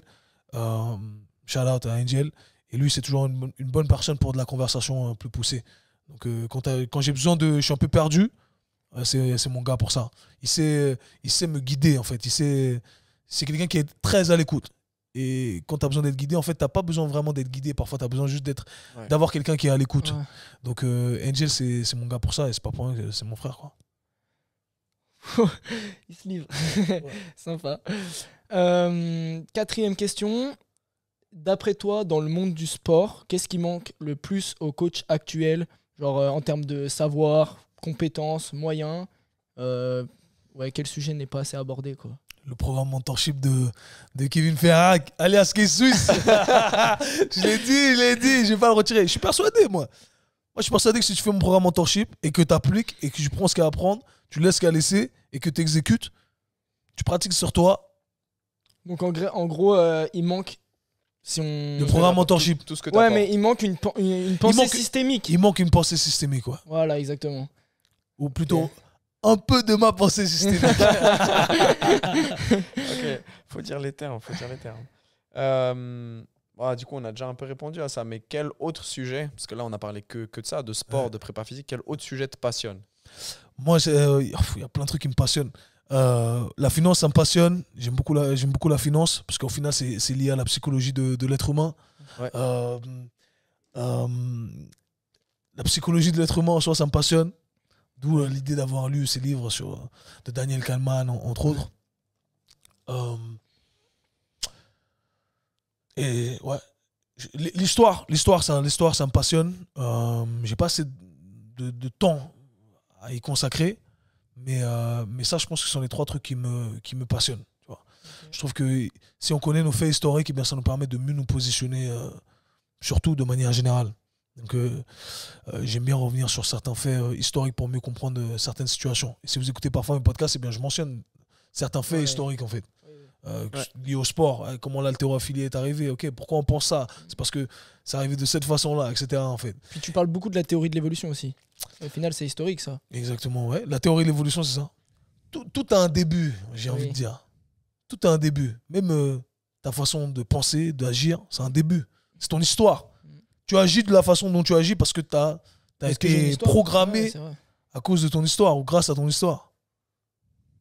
Ah, c'est deep, hein. Ah, Non, mais ça, si on voulait c'est. faire des mais- podcasts deep. Moi, j'aime les conversations deep. Ça me passionne. Ah ouais. ouais, Moi, mais j'aime là, les on conversations pourrait- deep. Voilà. Ouais. C'est ça, Bah, moi, on c'est se- ça qui me on On a se bien passionne. on se retrouvera pour un autre Ouais. épisode, ok? Avec plaisir. Puis en plus, on a bien vu que t'aimes bien les bonnes conversations, quoi. À fond. Dernière question. Après, on te laisse tranquille. Yes. Franchement, c'est une question un peu ultime. Ouais. Mais comment toi, Kevin, tu vois l'avenir de la préparation physique? De notre métier. Ouais, notre métier. Qu'est-ce que là, genre si t'as deux jeunes de 24-20 ans et que tu veux que ces deux gars-là, dans 10 ans, ils soient comme toi à l'heure actuelle, que nous, on est 32 ans et qu'il y a deux mecs de 20 ans qui nous demandent un podcast, Ouais. comment il faut qu'on fasse pour devenir comme toi, quoi? Enfin, tu vois quoi l'évolution de la préparation physique? Préparation physique ou coaching, de manière générale? Le monde du sport. Le monde de... Voilà. Qu'est-ce Ouais, je suis qui- pressé, moi, hein, parce que les mots ont leur Ouais, non, importance. mais par exemple, Ouais. dans le podcast de ce matin, là, tu parles de la pilule danoise, là, Ouais, en gros, qui fait maigrir. Ozempic, ouais. Voilà, Wegovy. exactement. Est-ce que tu penses que ça a un avenir? Enfin, voilà. Comment toi, tu vois l'évolution du coaching? Ok, En du- ligne, en présentiel? Ok, du sport et de la santé de manière générale. Voilà, en gros. exactement. Tout est interlié. Moi, je pense que la santé des gens va continuer à se dégrader. Je pense qu'on va devenir plus obèse. Je pense que on va moins bouger. Donc ça va continuer dans cette situation-là. Je pense qu'il y aura des alternatives qui vont avoir lieu, comme des médicaments, etc. Je pense qu'il va y avoir un shift dans les mentalités de manière générale, où on va prioriser l'entraînement en salle de la musculation. Alors qu'avant, on faisait des recommandations, par exemple, il faut juste aller nager ou faire du cardio, un truc comme ça. Je pense que la musculation, le renforcement général va être une des recommandations médicales. Je pense que les coachs vont être plus valorisés parce que ça va main dans la main. Et je pense qu'il y a des opportunités dans le coaching parce que on est dans le monde du service. On a le côté humain et relationnel, et que le côté humain et relationnel va être de plus en plus perdu avec les nouvelles arrivées technologiques, avec l'intelligence artificielle, etc. Et que les gens vont avoir besoin de gens comme nous.